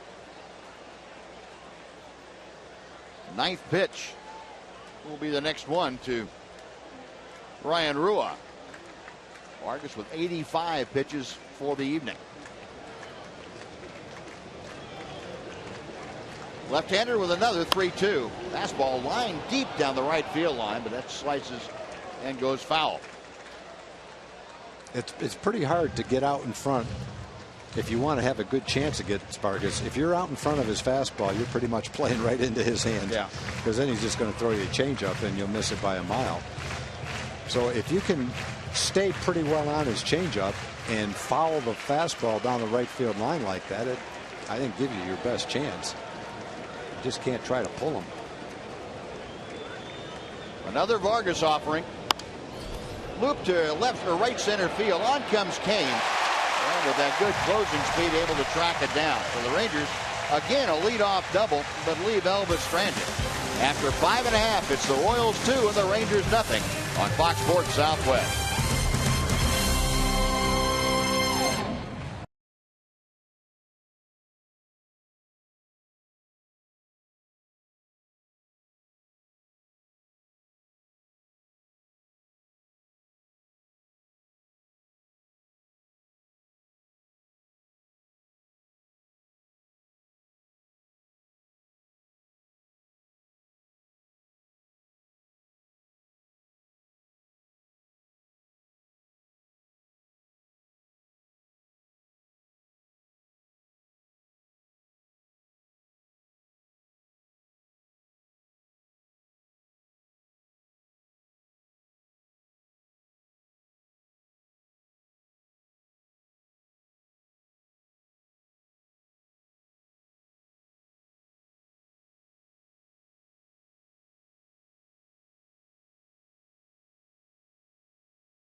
Texas Rangers baseball on Fox Sports Southwest is brought to you by your Texas Ford dealers. The Ford Summer Spectacular Sales Event, now playing at a Ford dealer near you. The fountains here at Kauffman Stadium, a fixture since this stadium opened back in 1973. Matter of fact, the Rangers were the first regular season opponent for the Royals in April of 1973. Here in the bottom of the 6th, it'll be the top of the Kansas City order. Nori Aoki, Omar Infante, and Alex Gordon to face Nick Tepesch. Nick has just had the one rough spot. That was back in the 4th inning. First pitch here, Aoki showing bunt and takes a big breaking ball for strike one. Well, where Adams playing, he better lay down a pretty good bunt if he wants to beat it out to third base. Adams starting a couple of steps in and then creeping down the line. And he pulled the bat back that time. No bunt attempt. It is 1-1. It's almost like Aoki's hoping he comes even farther, and then he's going to try to slap the ball by him. He's kind of in position to do either one. Give one of those Ichiro slaps, huh? Yeah. Tepish, a long look in. Now the right-hander has the sign. 2 balls and a strike. Aoki is grounded to third and grounded right back to the mound. 0 for 2 tonight, hitting at .265. He lays a bunt down. It's a pretty good one. Tough play for Tepish. The throw, they got him. Wow. Outstanding play by Nick Tepish.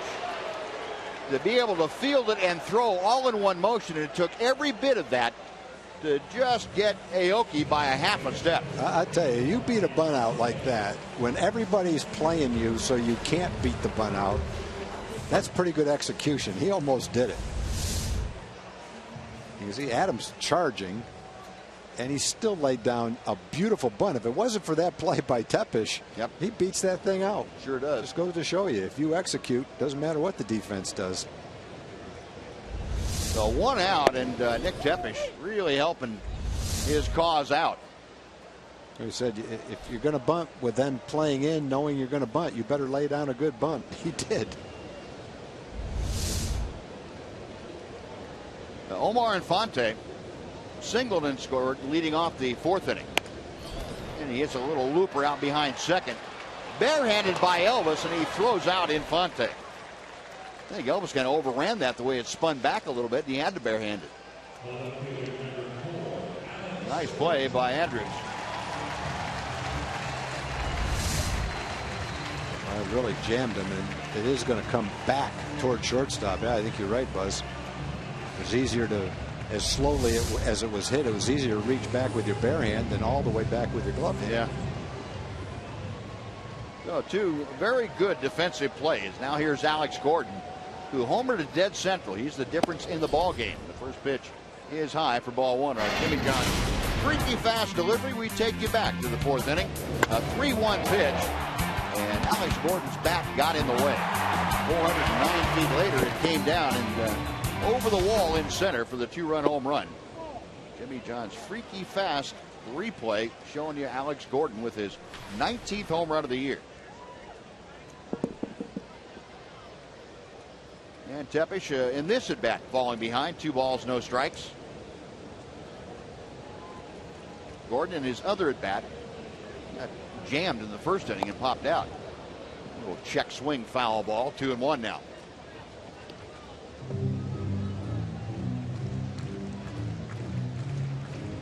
So Gordon a .279 average, 65 RBI, which now has broken a tie with Salvador Perez for the most on the ball club.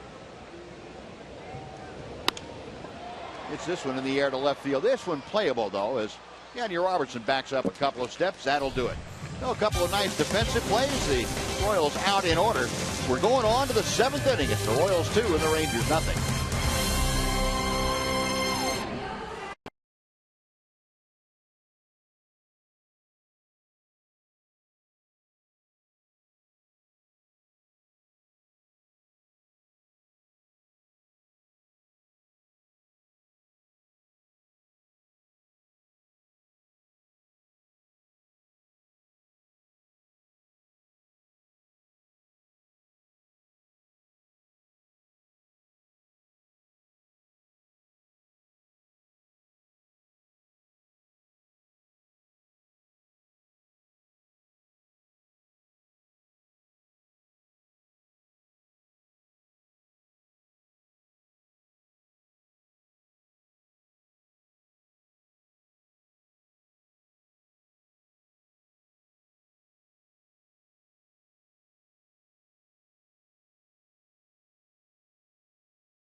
Not able to get on the board as far as runs are concerned. They've been held to 4 hits, but held off the run column by Jason Vargas. Meanwhile, Alex Gordon, a 2-run home run, has supplied all the offense in this game. Rangers 0 for 11 with runners in scoring position tonight. As we head to inning number 7. Jason Vargas back out there. He'll have a little bit of a different defensive alignment behind him in the outfield. I'll tell you about them in just a second.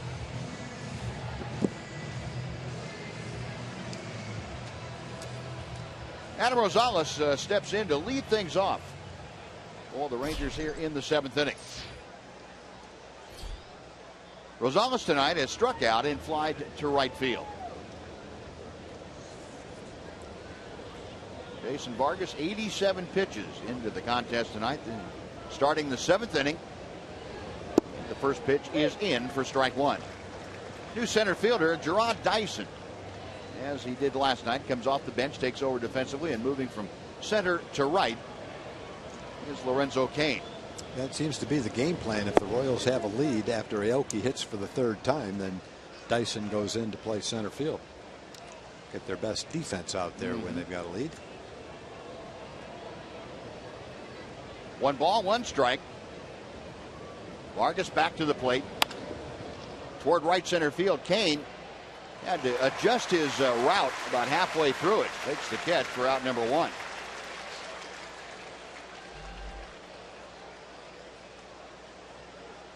That ball slicing back a bit toward the right fielder, so Lorenzo Cain able to stop and haul it in. Now Tomas Taylor will come up. Dailies has reached on a fielder's choice and struck out tonight. Vargas with 4 strikeouts through the first 6 1/3 innings. 1 ball, no strikes.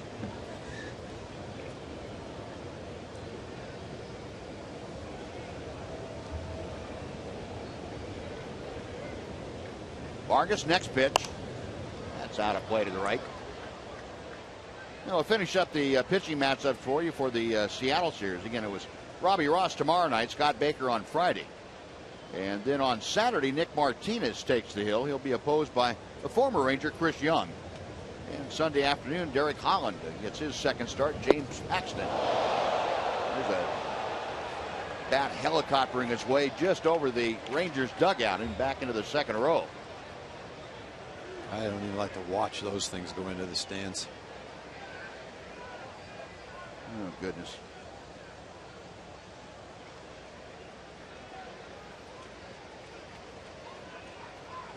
A lady being helped out, but the good news is she's able to walk out on her own. Bad news is she has to go get some attention. 1-2 the count to Tomas Taylor.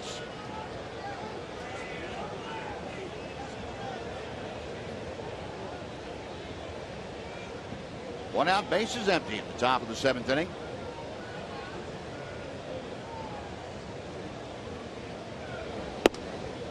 Now 2-2.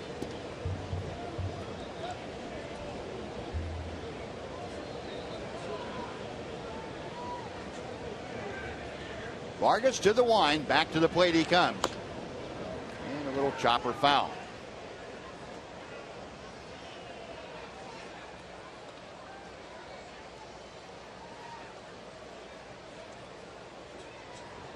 Vargas making his 19th career start against the Rangers here tonight. Things have been, at best up and down for him. He's 4-8 overall against the Rangers, a 4.28 career ERA. Got him swinging. Boy, another excellent changeup. That is strikeout number 5 for Vargas. 2 away, and Leonis Martin. Take a time here for a Coors timeless moment for you. This date, September the 3rd, back in 2002, Rangers 7-1 win at Baltimore. Joaquin Benoit set the record for the longest save in Major League history with 7 innings of 1-hit baseball. Trying to remember who was it that started that game. hit the first batter, got thrown out. Yeah, I can see the guy. I can't think of his name right now. Aaron Mayette. Aaron Mayette, yeah. Got thrown out. Somebody else came in. Todd Van Poppel, I think. Van Poppel came in and pitched a couple innings. And he got the win. He got the win because the Rangers scored and took the lead. And then Benoit came in and worked the last 7 for the save. That's a lot of work for a save. I mean, saves aren't easy, but that's ridiculous. 1-1 pitch to Leonis. It's a bit low, 2-1. This is it's a tough guy for young hitters to face. A guy with this kind of off-speed stuff, his ability to keep hitters off balance. When you've got a lot of younger hitters in the lineup, it kind of plays to Vargas's advantage. Hard hit by the dive of Hosmer down the right field line. At first base, Martin will put the brakes on as Kane got to the ball quickly. And Leonis, with his first hit of the night, got held to a long single. He's there with 2 outs for Luis Sardinas. That was a great job by Kane. I just assumed that was going to be a double down the line. In the old days of turf, that would have been a double or a triple. That would have rattled around the corner. You wouldn't have been able to go after that ball. You'd have to wait for it to come out of the corner so it didn't go by you. Yeah, or an inside the Parker if you could be tried to play it aggressively. Yeah.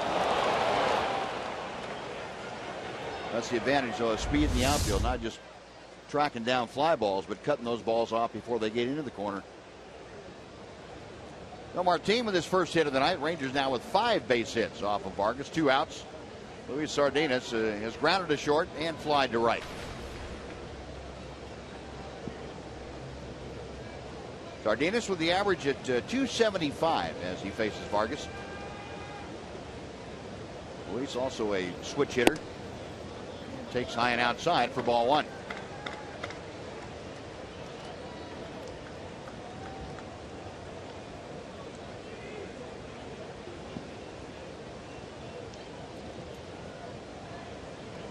Leonis Martin at first, trying to step off that lead. And there's a base hit to left field. Ball stayed up, and Sardinas, thank you very much. So back-to-back 2-out singles. Runners at first and second. And he will bring up Daniel Robertson, the leadoff man. Getting men into scoring position hasn't been that big a problem for the Rangers in this game, but getting them in after that has. 2 for 24 in the series. Well, the base hit from Sardinas, 2 aboard, and Ned Yost headed out to the mound. We saw Kelvin Herrera. So if you'd wondered if he was available tonight, the answer would be yes. Because Ned Yost is going out there, and looks like he might have the intent of bringing Herrera in here in the 7th inning. Yost talking to Vargas and virtually the entire infield, at least listening in. And Ned is going to call to the bullpen. So that'll do it for Jason Vargas, who goes 6 2/3. He leaves with 2 runners aboard in his responsibility, and Kelvin Herrera will make his way in from the bullpen. So a timeout here in Kansas City. The Royals leading 2-0, but the Rangers have something going here in the 7th. We'll be back right after this on Fox Sports Southwest.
For the family of the sports writer Richard Durrett. Join us at Billy Bob's Texas this Monday, that's September the 8th, for a special live concert and fundraising event. You'll enjoy great live music featuring Casey Donahue and Red Miller and a few more folks. Plus, you'll bid on one-of-a-kind sports packages and memorabilia in both a live and silent auction. Log on to BillyBobsTexas.com to get your tickets. And for more information about the packages and memorabilia, log on to DoItForDurrett.com. All proceeds go to the Durrett Family Fund. Hard throwing Kelvin Herrera now on to face Daniel Robertson. Runners at first and second. Going to third is Leonis Martin. And he is in without a throw. Staying at first was Luis Sardinas, who might not have expected Leonis Martin to set sail for third. Yeah, and unless you know he's going, and maybe he did, maybe he didn't, but unless you know he's going, you can't take a chance on getting thrown out at second base with a bad jump. I thought that was just one Martin took on his own. Good big. 1-0 pitch. Daniel takes a strike. Oh, big year for Herrera, no doubt about that. 59 ball games, 205 opponent's batting average. And he comes in and features a 95 to a 98 mile-an-hour fastball. 1.37 ERA. 1-1 the count. Martin at third. Sardinas at first. And a little looper over to first that's caught by Eric Hosmer, and that will do it. Herrera comes in, gets Robertson. The Rangers again stranding runners, 2 aboard on 2 hits. Stretch time in Kansas City. It's the Royals 2, the Rangers nothing.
Reminding you, the Rangers back home tomorrow. First of 10 on the homestand will be Robinson Cano and the resurging Seattle Mariners in town. Adrian Beltre and company.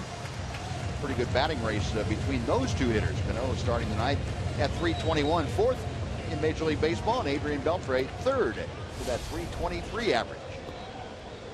7:05 tomorrow, Friday and Saturday, and then 2:05 on Sunday with the Seattle Mariners in town. Nick Tepesch will work to the middle of the Kansas City order. Salvador Perez starting things off and takes strike one. Tepesch, 74 pitches through the first 6 innings. That has been a very strong outing for Nick. 1 ball, 1 strike. He has handled Perez tonight. Fly ball to left and a line drive to third. 2 runs on 4 hits for the Royals, and the 2 hits put back to back, the single and home run in the 4th. spelling the difference in the ball game. Got him on the fist. Perez chopping that pitch foul. 1-2 the count. Depish has gotten through each of the last 2 innings with 10 pitches. So it's been a total of 20 pitches. And he has barely had to work at all, although he did make a great defensive play on Aoki leading off the last inning. 2 balls and 2 strikes to Salvador Perez.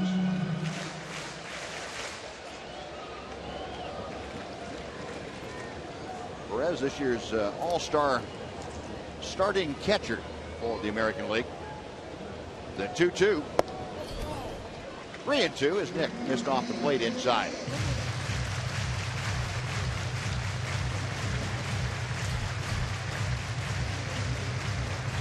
Luis Alberto Bonilla up for the first time for the Rangers in the bullpen. He was called up yesterday from AAA to join the ball club. Payoff pitch. Hit well to left field. Going into the corner. Daniel Robertson is off the wall. Robertson plays the carom well. Perez into second as the throw is way off the mark. Now Perez driving that 3-2 pitch about 3/4 of the way up the wall down the left field line. Came very close to getting it out of here. Yeah, Perez is swinging the bat right now to the point where you just have to make really good pitches to get him out. And the Rangers have done a decent job of that. It just seems like every time they don't make the pitch they want to, that he takes advantage of it.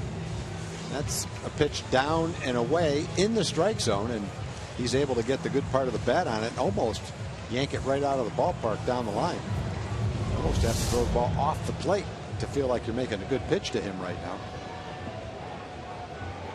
Yeah, getting behind 3-2 or getting to a 3-2 count is pretty tough on him. With a guy like Perez is swinging the bat well. Not really any way to counteract that.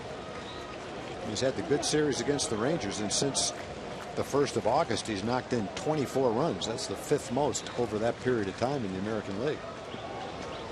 Well, the leadoff double has him aboard here in the 7th inning. Now Eric Hosmer, who has grounded out twice tonight, and going to have a visit to the mound from the catcher Tomas Teles. Nick Depish telling Tomas what he wanted to do, and Tomas will take that into account. He goes back there and flashes out the next series of signs.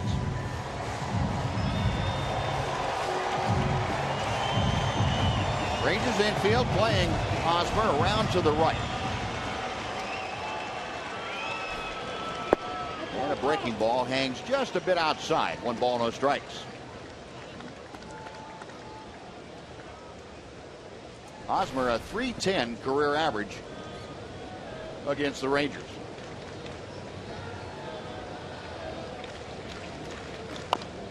Chops that pitch foul over to the Royals dugout, and the count evens at 1 ball and a strike.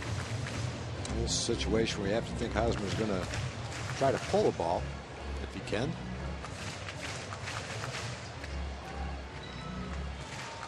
Been a lot of discussion in the papers and on talk radio about whether the Royals are very good about the little parts of the game, about moving runners over and things like that. And this one poked to the third baseman, Adam Rosales. Checks the runner back, throws to first. You know, that'll add a little more fuel to that fire. Yeah. 1 away, Perez still at second. Let's take time here for a Mazda game break with John Radigan.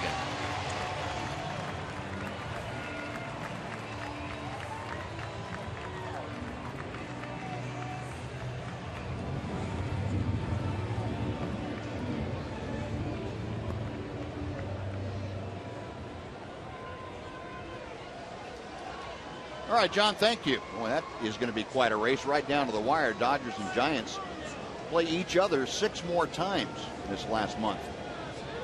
Giants just seem to hang in there every year. Yeah. Doesn't matter where they are during the season. At the end, they're generally there. You know, funny this year, it's been more offense for them than it has been pitching. Normally, you think of the Giants, you think of the pitching with Kane and Lincecum and all that. There's a base hit down the line by Butler. That will score Perez. The ball's going to rattle around in the corner. And Billy Butler, who turned on an inside pitch with the RBI double, it is 3-0 Kansas City.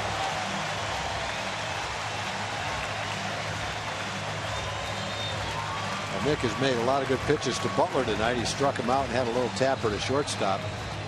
And Butler finally, in this series, got a pitch that he felt like he could handle and hit it pretty well right down the line.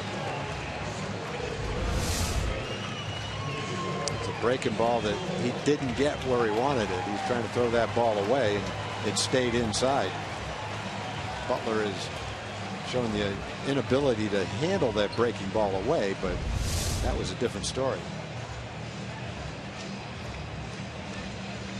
And Terrence Gore has come off the bench as he did last night as a pinch runner. He will run at second base for Butler. And Mike Maddox out to talk to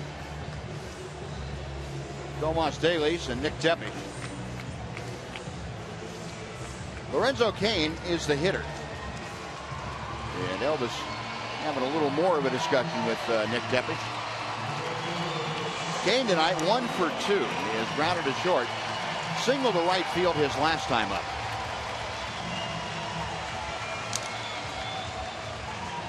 I would imagine part of the discussion they're having about Gore running at second base is, hey, this kid apparently has world-class speed. Don't lose sight of him.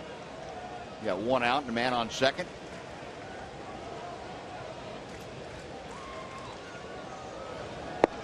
And Tepish drops in the breaking ball to Cain. It's 0-1. 299 the average for Lorenzo Cain.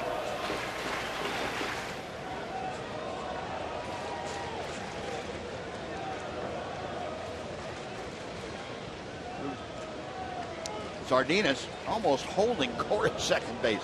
He's right at the bag. Not giving Gore much of an opportunity to get off that bag at second.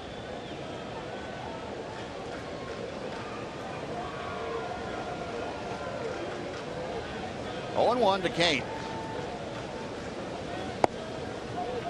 1 ball, 1 strike.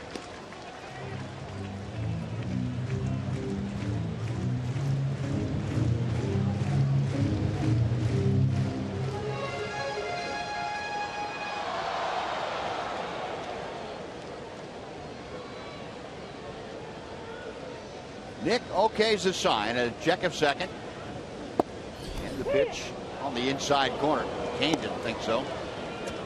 Cain was looking for something out over the plate, too. He probably didn't get a real good look at that pitch.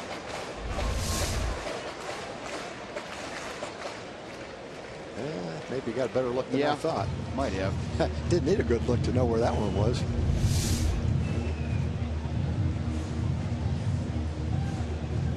Tomas Dailies might be going out and say, hey, Nick Tepe, I'm going to try that again. Just make sure you get it off the plate so we can get the call one more time.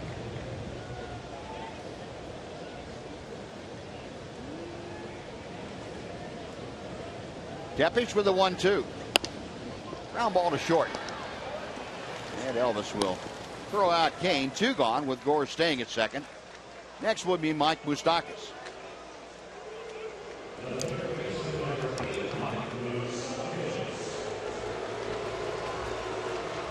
Moustakas tonight has popped out and grounded into a double play. 0 for 2, and that batting average at .206.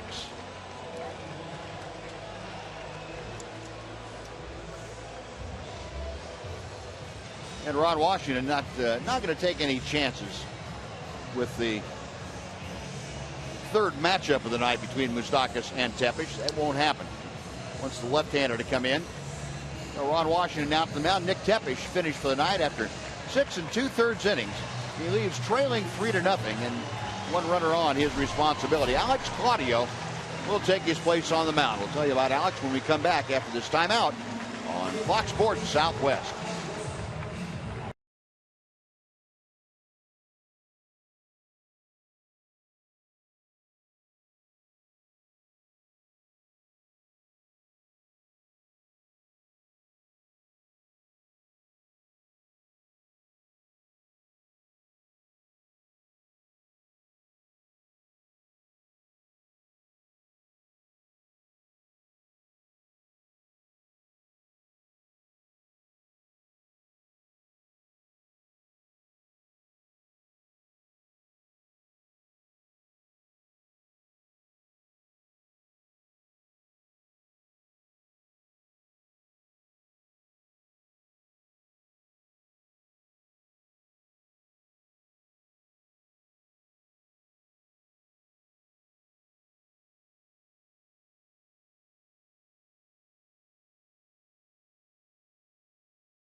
Sons of Anarchy, premiering Tuesday, September 9th, only on FX. Now, Alex Claudio, the left-hander, on for his 9th appearance at the Major League level. A good spot for him, too. You want to stop the damage, man on second base, and a left-hand hitter up there. Come in and show Ron Washington you come into this situation and dominate the left-hand hitter and get out of the inning. Alex has been doing a good job at that. Moustakas 0 for 2. Claudio's first pitch. And the breaking ball is just a tad low for ball 1. They were late in last night's ball game. Rangers brought in Michael Kirkman to face Moustakas, and Kirkman got ahead of him and then hit him with a pitch. Gore going to third. The throw is short up by Rosales, and down the line in to score is Gore on the stolen base and throwing error. 4-0 Kansas City. In last night's game, Taylor made the same exact throw, and Beltre pretty much sat down right on top of the ball and blocked it. That time Adam tried to catch the ball and wasn't able to catch it, and ball went into left field. Not much chance to throw him out. Didn't have that big a jump either. Actually, there was a decent chance of throwing out if it was a good throw. I thought he had a better jump than that. He didn't have much of a lead at all. Moustakas fouls one off to the right. You know, for Terrence Gore, that's his first major league stolen base and his first major league run the night after his major league debut. He's getting a lot of things out of the way in a hurry. Now he can just get an at bat and get that out of the way, be okay.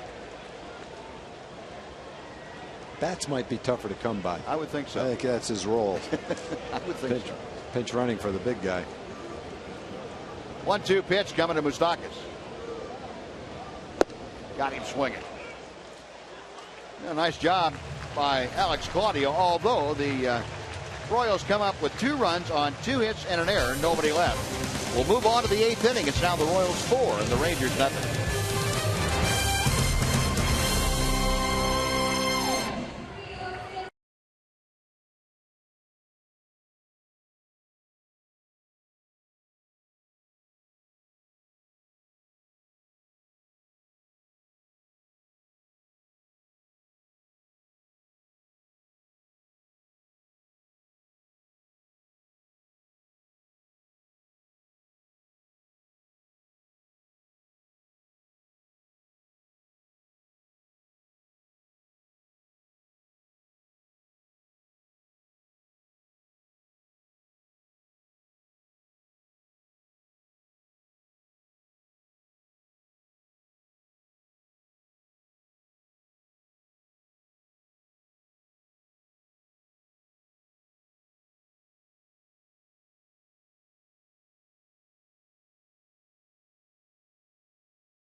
TNT Uverse Rewind, showing you some fancy glove work by Nick Tepper. Look out, Nick.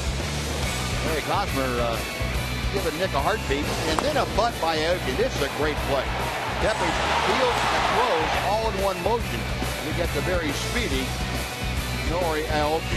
Good night by Nick Tepper. Threw after 6 2/3. We'll go to the 8th inning now. The Rangers trailing by 4, and they'll be facing Lewis Coleman coming out of the Kansas City bullpen. Yeah, Coleman's kind of a sidearm pitcher. Been in 21 games. ERA of over 7. Coleman was a fairly significant member of the bullpen a couple of years ago. He's fallen on a little bit of hard times, though, with that 7.15 ERA. 14 walks in 22 innings is not helping, to go along with the 5 home runs. Ned Yost is trying to get through this game if he can without using Wade Davis and Greg Holland. He only used Kelvin Herrera for 1/3 of an inning. And with a 4-run lead, he'll try to get through the last 2 innings without using his key guys if he can. And the first pitch to Elvis Andrus is in for strike 1. Elvis 1 for 3 tonight. Had a double his last time up. Got as far as third base, but as has happened a few times tonight for the Rangers, they stranded in there. A little bit inside. 1-1 the count. Elvis against Coleman, 0 for 5 in the brief matchup. Coleman, a 28-year-old from Greenwood, Mississippi. Royals drafted him in the 2009 draft, 5th round selection out of LSU. Led the Tigers down to the College World Series that year. 2-1 to Elvis Andrus. Takes it low. 3 balls and a strike. Well, the stats tell a story. 14 walks in 22 innings. He's had a problem with walks. 5 home runs in 22 innings. He's had a problem with the long ball when he has thrown strikes. If the Rangers can get something going against him again. And inside, ball 4. So Coleman gives up the leadoff walk. That just won't wait too long before he gets someone else up in that bullpen. It'll probably be Wade Davis. Maybe not want to use him, but he might have to. Yeah, with the Tigers getting shut out tonight in Cleveland at 7-0, the Royals, I'm sure, would not want to see this one slip away. That is Wade Davis getting warm, too. There's the right-hander. A 1 on, nobody out. Alex Rios will now step in against Coleman. Alex 0 for 3 tonight. A fly ball, a ground ball, and a strikeout. A check swing foul. It is 0-1.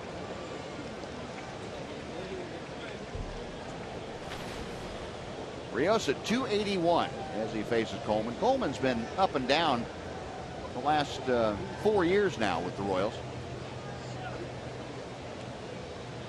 Originally came up for 48 games in 2011, 42 in 2012, and 27 last year. Did he go around? No, he did not. He trailed down to Alan Porter at first. No swing, and it's 1-1. And the thousands of fans here in Kansas City who turned umpire are upset with the umpire. I think it's a good call. Hands were way out there, but the head of the bat wasn't. The check swing roller. It's a fair ball down the first baseline. Coleman on to first for the out. The second is Elvis Andrus. Don't hitters hate that? That kind of bat when it dribbles out in fair play. Yeah, fair. you're not quite concentrating enough, I guess it is. Kind of in between. Check your swing. Pitch is out of the strike zone a little bit. Actually, that's kind of bad luck. He checked his swing way in time. The ball still hit the bat and went fair. The angle that his bat was at, you wouldn't think the ball would have gone down in fair territory. Little check swings back to the pitcher drive you crazy, though. Yeah, Adrian Beltre takes a strike.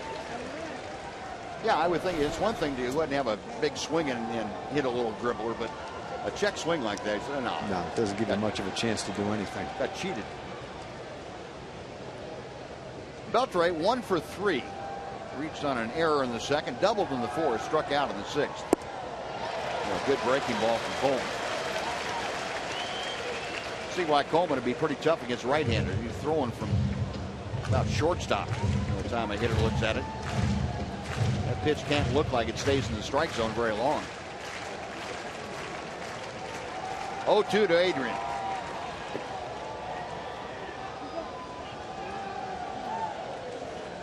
$15,771 on hand here tonight.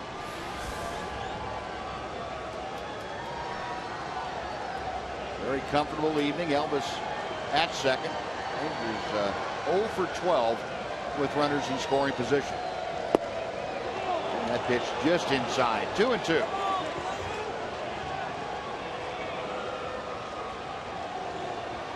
The pitch tracker showing you both sides of the plate for Lewis Coleman. Right-hander okays the sign, is ready.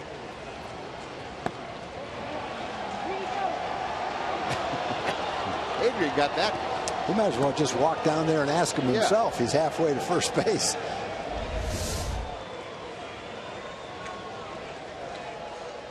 We'll check with him down there. Well, the count is now full. Coleman, a long look in.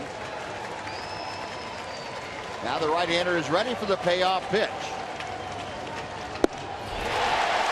2 gone.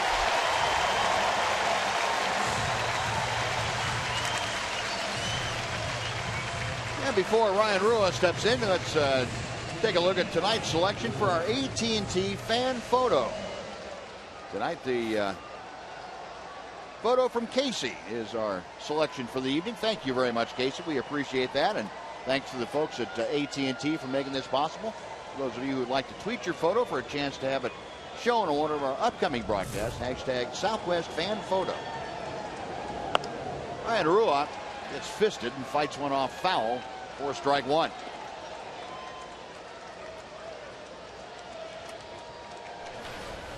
Ryan 1 for 3 tonight. Although the last time up, he was up there with Elvis Andrus at third base and had a 10-pitch at bat before flying out. Made Jason Vargas work very hard in that bat. Takes the pitch inside from Coleman, 1-1.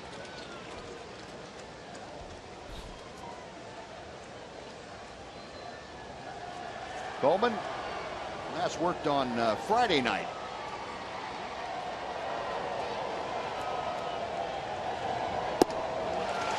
One and 2 now. That was against the Cleveland Indians. He was called up from AAA earlier in the day. This is his 4th time to be called up during the year to Kansas City. 1 ball and 2 strikes.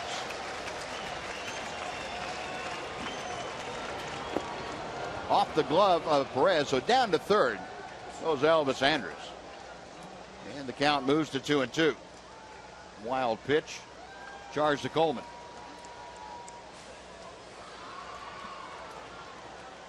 Well, this for the 2nd time tonight now stationed at third.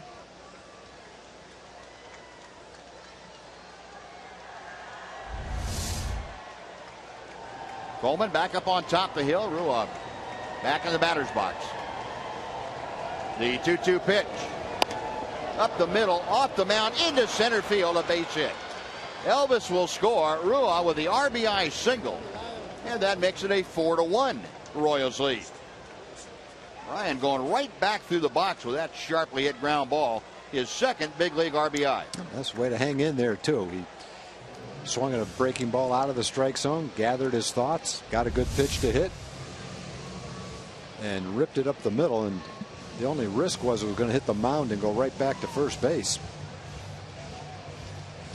Rangers 1 for 14 now with men in scoring position, so they're finally on the board. Yeah.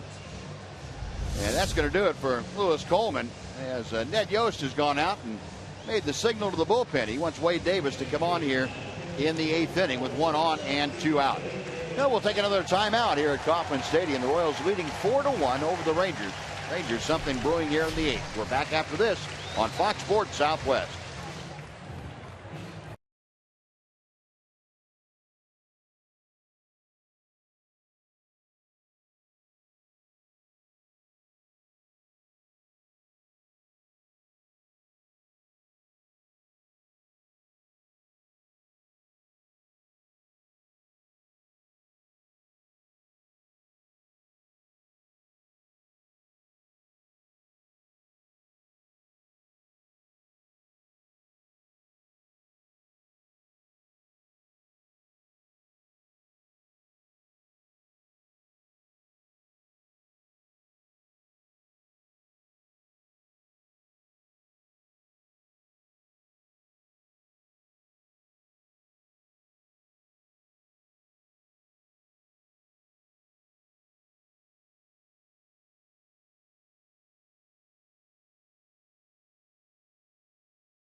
Is Jan full of exciting giveaways this Saturday, September the 6th.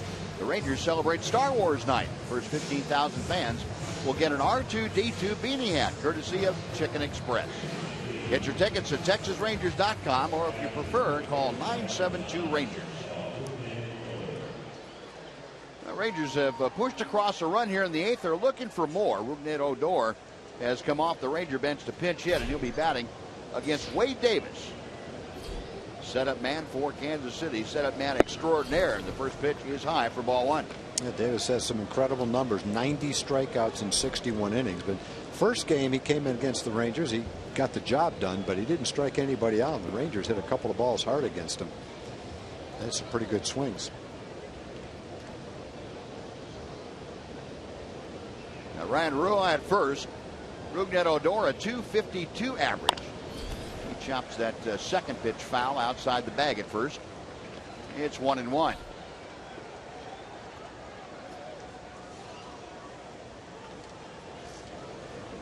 Odor did not start this evening against the left-hander Vargas. Rougned last night was 2 for 4 with a triple, and he scored the only Ranger run in that 2-1 loss. 7 home runs, 35 runs driven in. Davis a look at first, the 1-1 pitch. 1-2.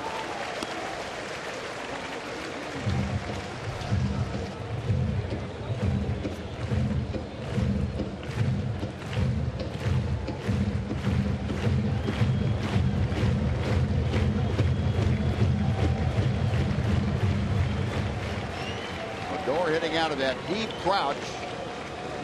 There's Davis. His own rendition of a crouch, looking over at first before he comes set. 1-2 pitch. Base hit to right field. Rua to second. He will not stop there. He's motoring on around to third. And just like that, back-to-back 2-out singles. Not only do the Rangers have a run on the board, they have the tying run coming to home plate in the person of Tomas Telis. Well, again, the Rangers swung the bats pretty good against Wade Davis the other night. They hit the ball solidly, nothing to show for it. And Odor, pinch hitting, ripped that ball very well past Hosmer.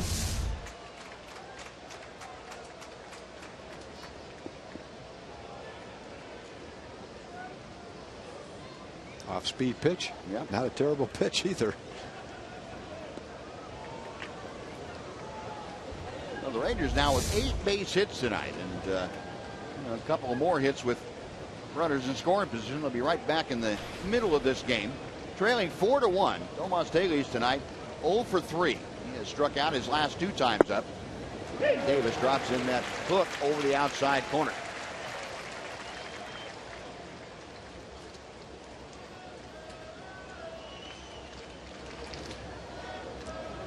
Davis, fastball, a cut fastball, and also that big curveball that you just saw. He has kind of minimized his repertoire since going to the back into the bullpen. Used to mix in a slider and also a straight change. He's kind of abandoned those in favor of a little more power in his pitching. Ahead of Telis in the count now, no balls, 2 strikes. Rua at third, across the diamond at first. Rougned Odor.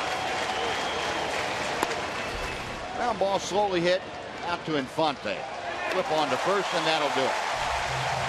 Well, the Rangers do get a run on 2 hits, and they leave 2. Bottom of the 8th coming up. It's now the Royals 4 and the Rangers 1.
1 now, and Phil Klein has entered the ball game for the Rangers. Becomes the third pitcher employed tonight by Ron Washington. Yeah, Phil's numbers on the season. This will be his 11th ball game. Doing a solid job. Opponents are only hitting 182 against Phil. A lot of good opportunities to show what he can do at the big league level. Now Klein here in the 8th will face Alcides Escobar, and then back to the top of the order. Rangers with a couple of defensive changes after Rougned Odor came on as a pinch hitter. We'll catch you up with those in just a second. Escobar 1 for 2 tonight. And Klein's first pitch is outside for ball 1. Odor staying in the ball game and taking over at second, and moving from second over to third is Luis Sardinas. Escobar a third inning double. That evens the count at a ball and a strike. Escobar at 278 as he faces Klein here in the 8th inning. Royals 4 runs on 6 hits. They've committed 1 error. The Rangers 1 run on 8 hits. They've also committed an error. The Rangers have stranded 9 tonight. Little pop fly foul, and over to take a look, Ryan Rua, but that's back in the first row of seats. It is 1-2. Phil Klein, the big right-hander, 6'7", 230 pounds, out of Columbus, Ohio. Youngstown State University in Ohio is where the Rangers found him. Selected him with the 30th round pick of the 2011 draft. 1-2 to Escobar. That will even things up.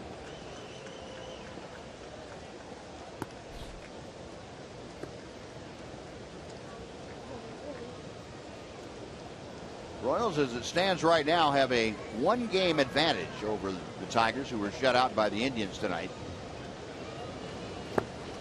3-2. The Royals still have that game that was suspended here against Cleveland on Sunday night to make up when they go to Cleveland the 22nd of the month. In that ball game, the Royals will be trailing 4-2 in the 10th inning. They'll have 1 at bat in that bottom of the 10th. To center field, Leonys Martin over to his right. 1 gone. Well, Escobar 1 for 3 as he makes a right turn at first base, back to the Royals dugout. And now Gerard Dyson for his first at bat of the night. Folks, we'd like to invite you to watch Chevy Hometown Kids every Saturday morning at 10 o'clock right here on Fox Sports Southwest, where it's not about the score, it's about the experience.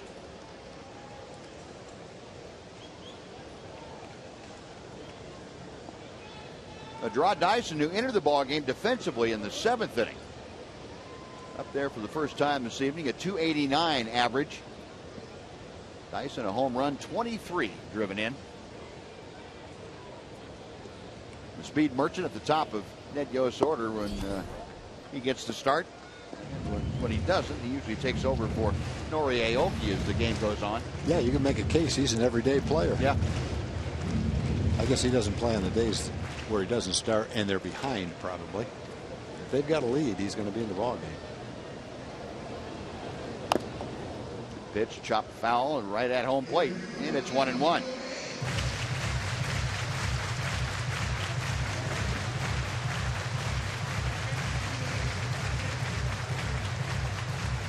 Dyson 1 for 5 in this series. He started here on Monday night, first game of the series. He scored the winning run last night in that 2-1 Royals victory.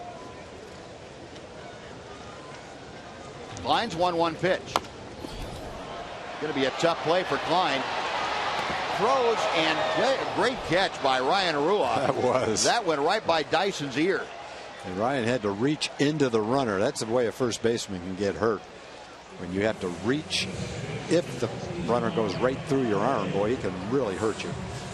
It looked like Ryan caught that ball and got jarred a little bit. He's kind of shaking his arm right now, but he wasn't afraid to reach over past the runner to make that play. As you anticipate the collision, you start to turn your body to cushion the blow a little bit. But your arm is just hanging there while the guy goes by at full speed. Oh, a nice play on both ends. Now 2 outs. And here's Omar Infante, who takes strike 1. Infante at bat for the 4th time tonight. He's 1 for 3. Had a single and scored in front of Alex Gordon's 2-run home run in the 4th inning. Infante a .257 average for the year now. The 0-1 pitch to him. The breaking ball kind of got left high and inside. 1-1.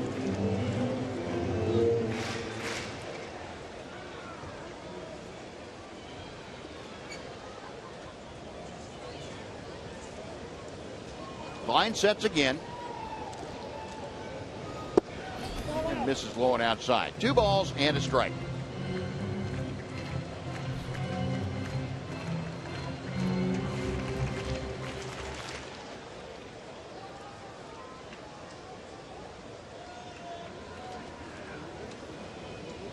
Now the next pitch to Infante. Popped him up. Third base side into foul territory, Sardinas. And Luis makes the catch. That will do it. So Phil Klein works a 1-2-3 8th inning. One more shot for the Rangers coming to bat in the top of the 9th, trailing 4-1 on Fox Sports Southwest.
Baseball on Fox Sports Southwest. It's brought to you by Southwest Airlines. Find Southwest Airlines fares online only at southwest.com. By AT&T U-Burst TV.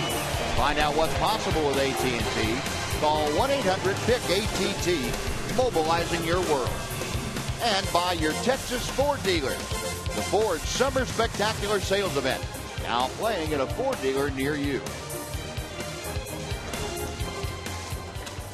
The top of the 9th has arrived, and arriving on the mound to the cheer of the 15,000 plus is Greg Holland, the Royals closer. He's tied for the major league lead with 41 saves over the last 2 years. Since the start of 2013, 88 for 93 saving ball games, 41 for 43 this year. Pretty incredible numbers. 78 strikeouts, only 18 walks. Holland had the save here night before last. And he fires a strike to Leonis Martin. It's 1-1. Holland, 41 saves, best in the American League, and he is tied with Craig Kimbrough and Trevor Rosenthal for the Major League lead.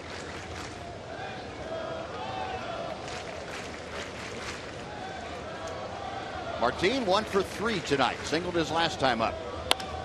Hits it hard, but right to Hosmer. He will take it to the bag himself. That is out number 1.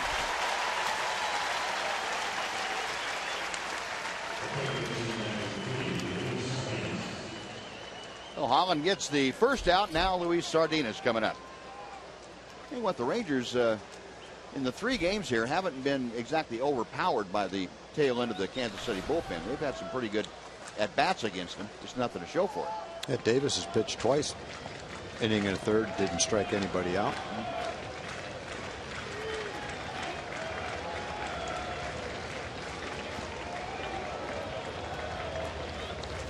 Sardinas 1 for 3 also tonight.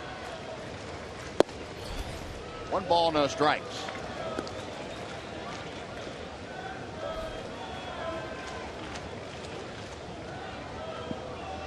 Luis got the start at second base against the left-hander Jason Vargas, and moved over to third the inning before last. 2-0 now the count.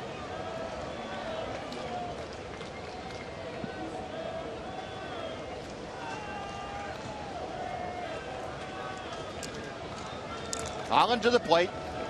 And Sardinas taking all the way. It's 2-1.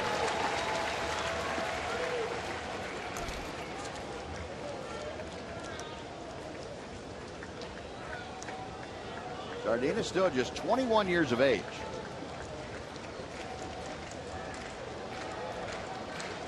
Put together a very solid season at AAA. It's fouled off and finds himself even in the count now to Holland at 2 balls, 2 strikes.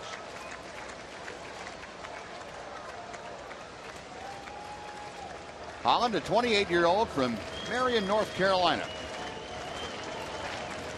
10th round pick in the 2007 draft.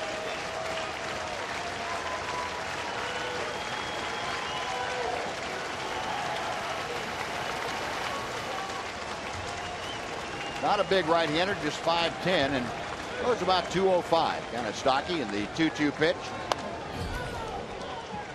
We'll try it again.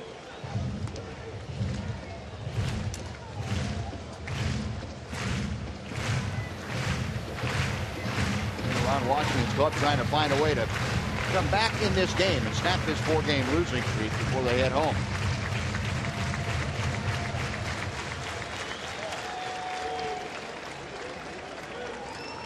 Holland reading the signs from Perez.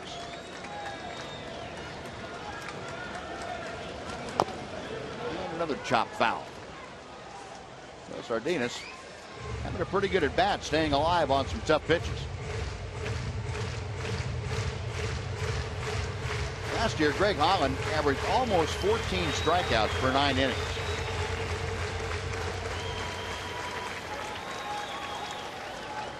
Set a new Kansas City Royals record in that regard. In the dirt, swung on and missed.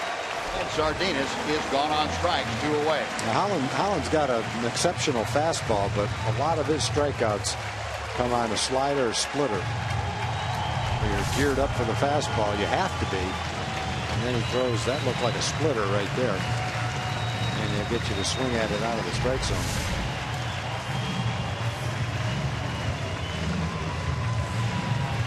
Well, it's up to Daniel Robertson if this 9th inning is to continue.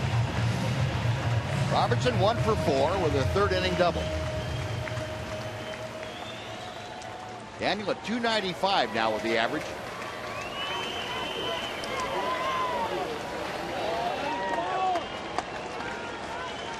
Holland's first pitch to him. Right down the middle for strike 1. The crowd now on their feet here at Kauffman Stadium. 15,771 the announced crowd tonight.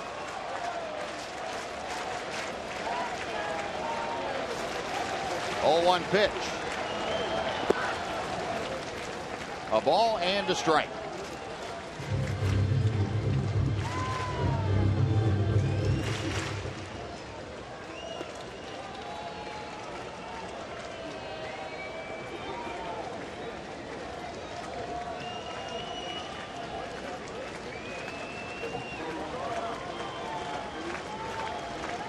Holland ready once again.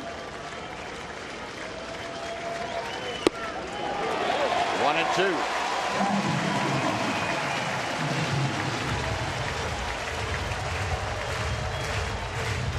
Daniel Robertson now trying to figure out How he can continue this inning. How he can keep things going for the Rangers.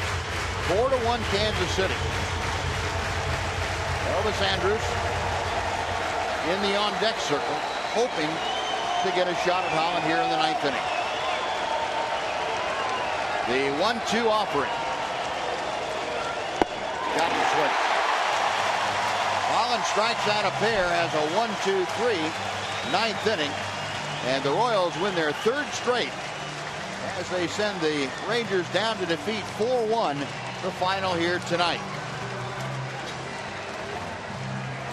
The Royals winning the series, sweeping the series against the Rangers. We'll come back to Kauffman Stadium and wrap things up right after this on Fox Sports Southwest.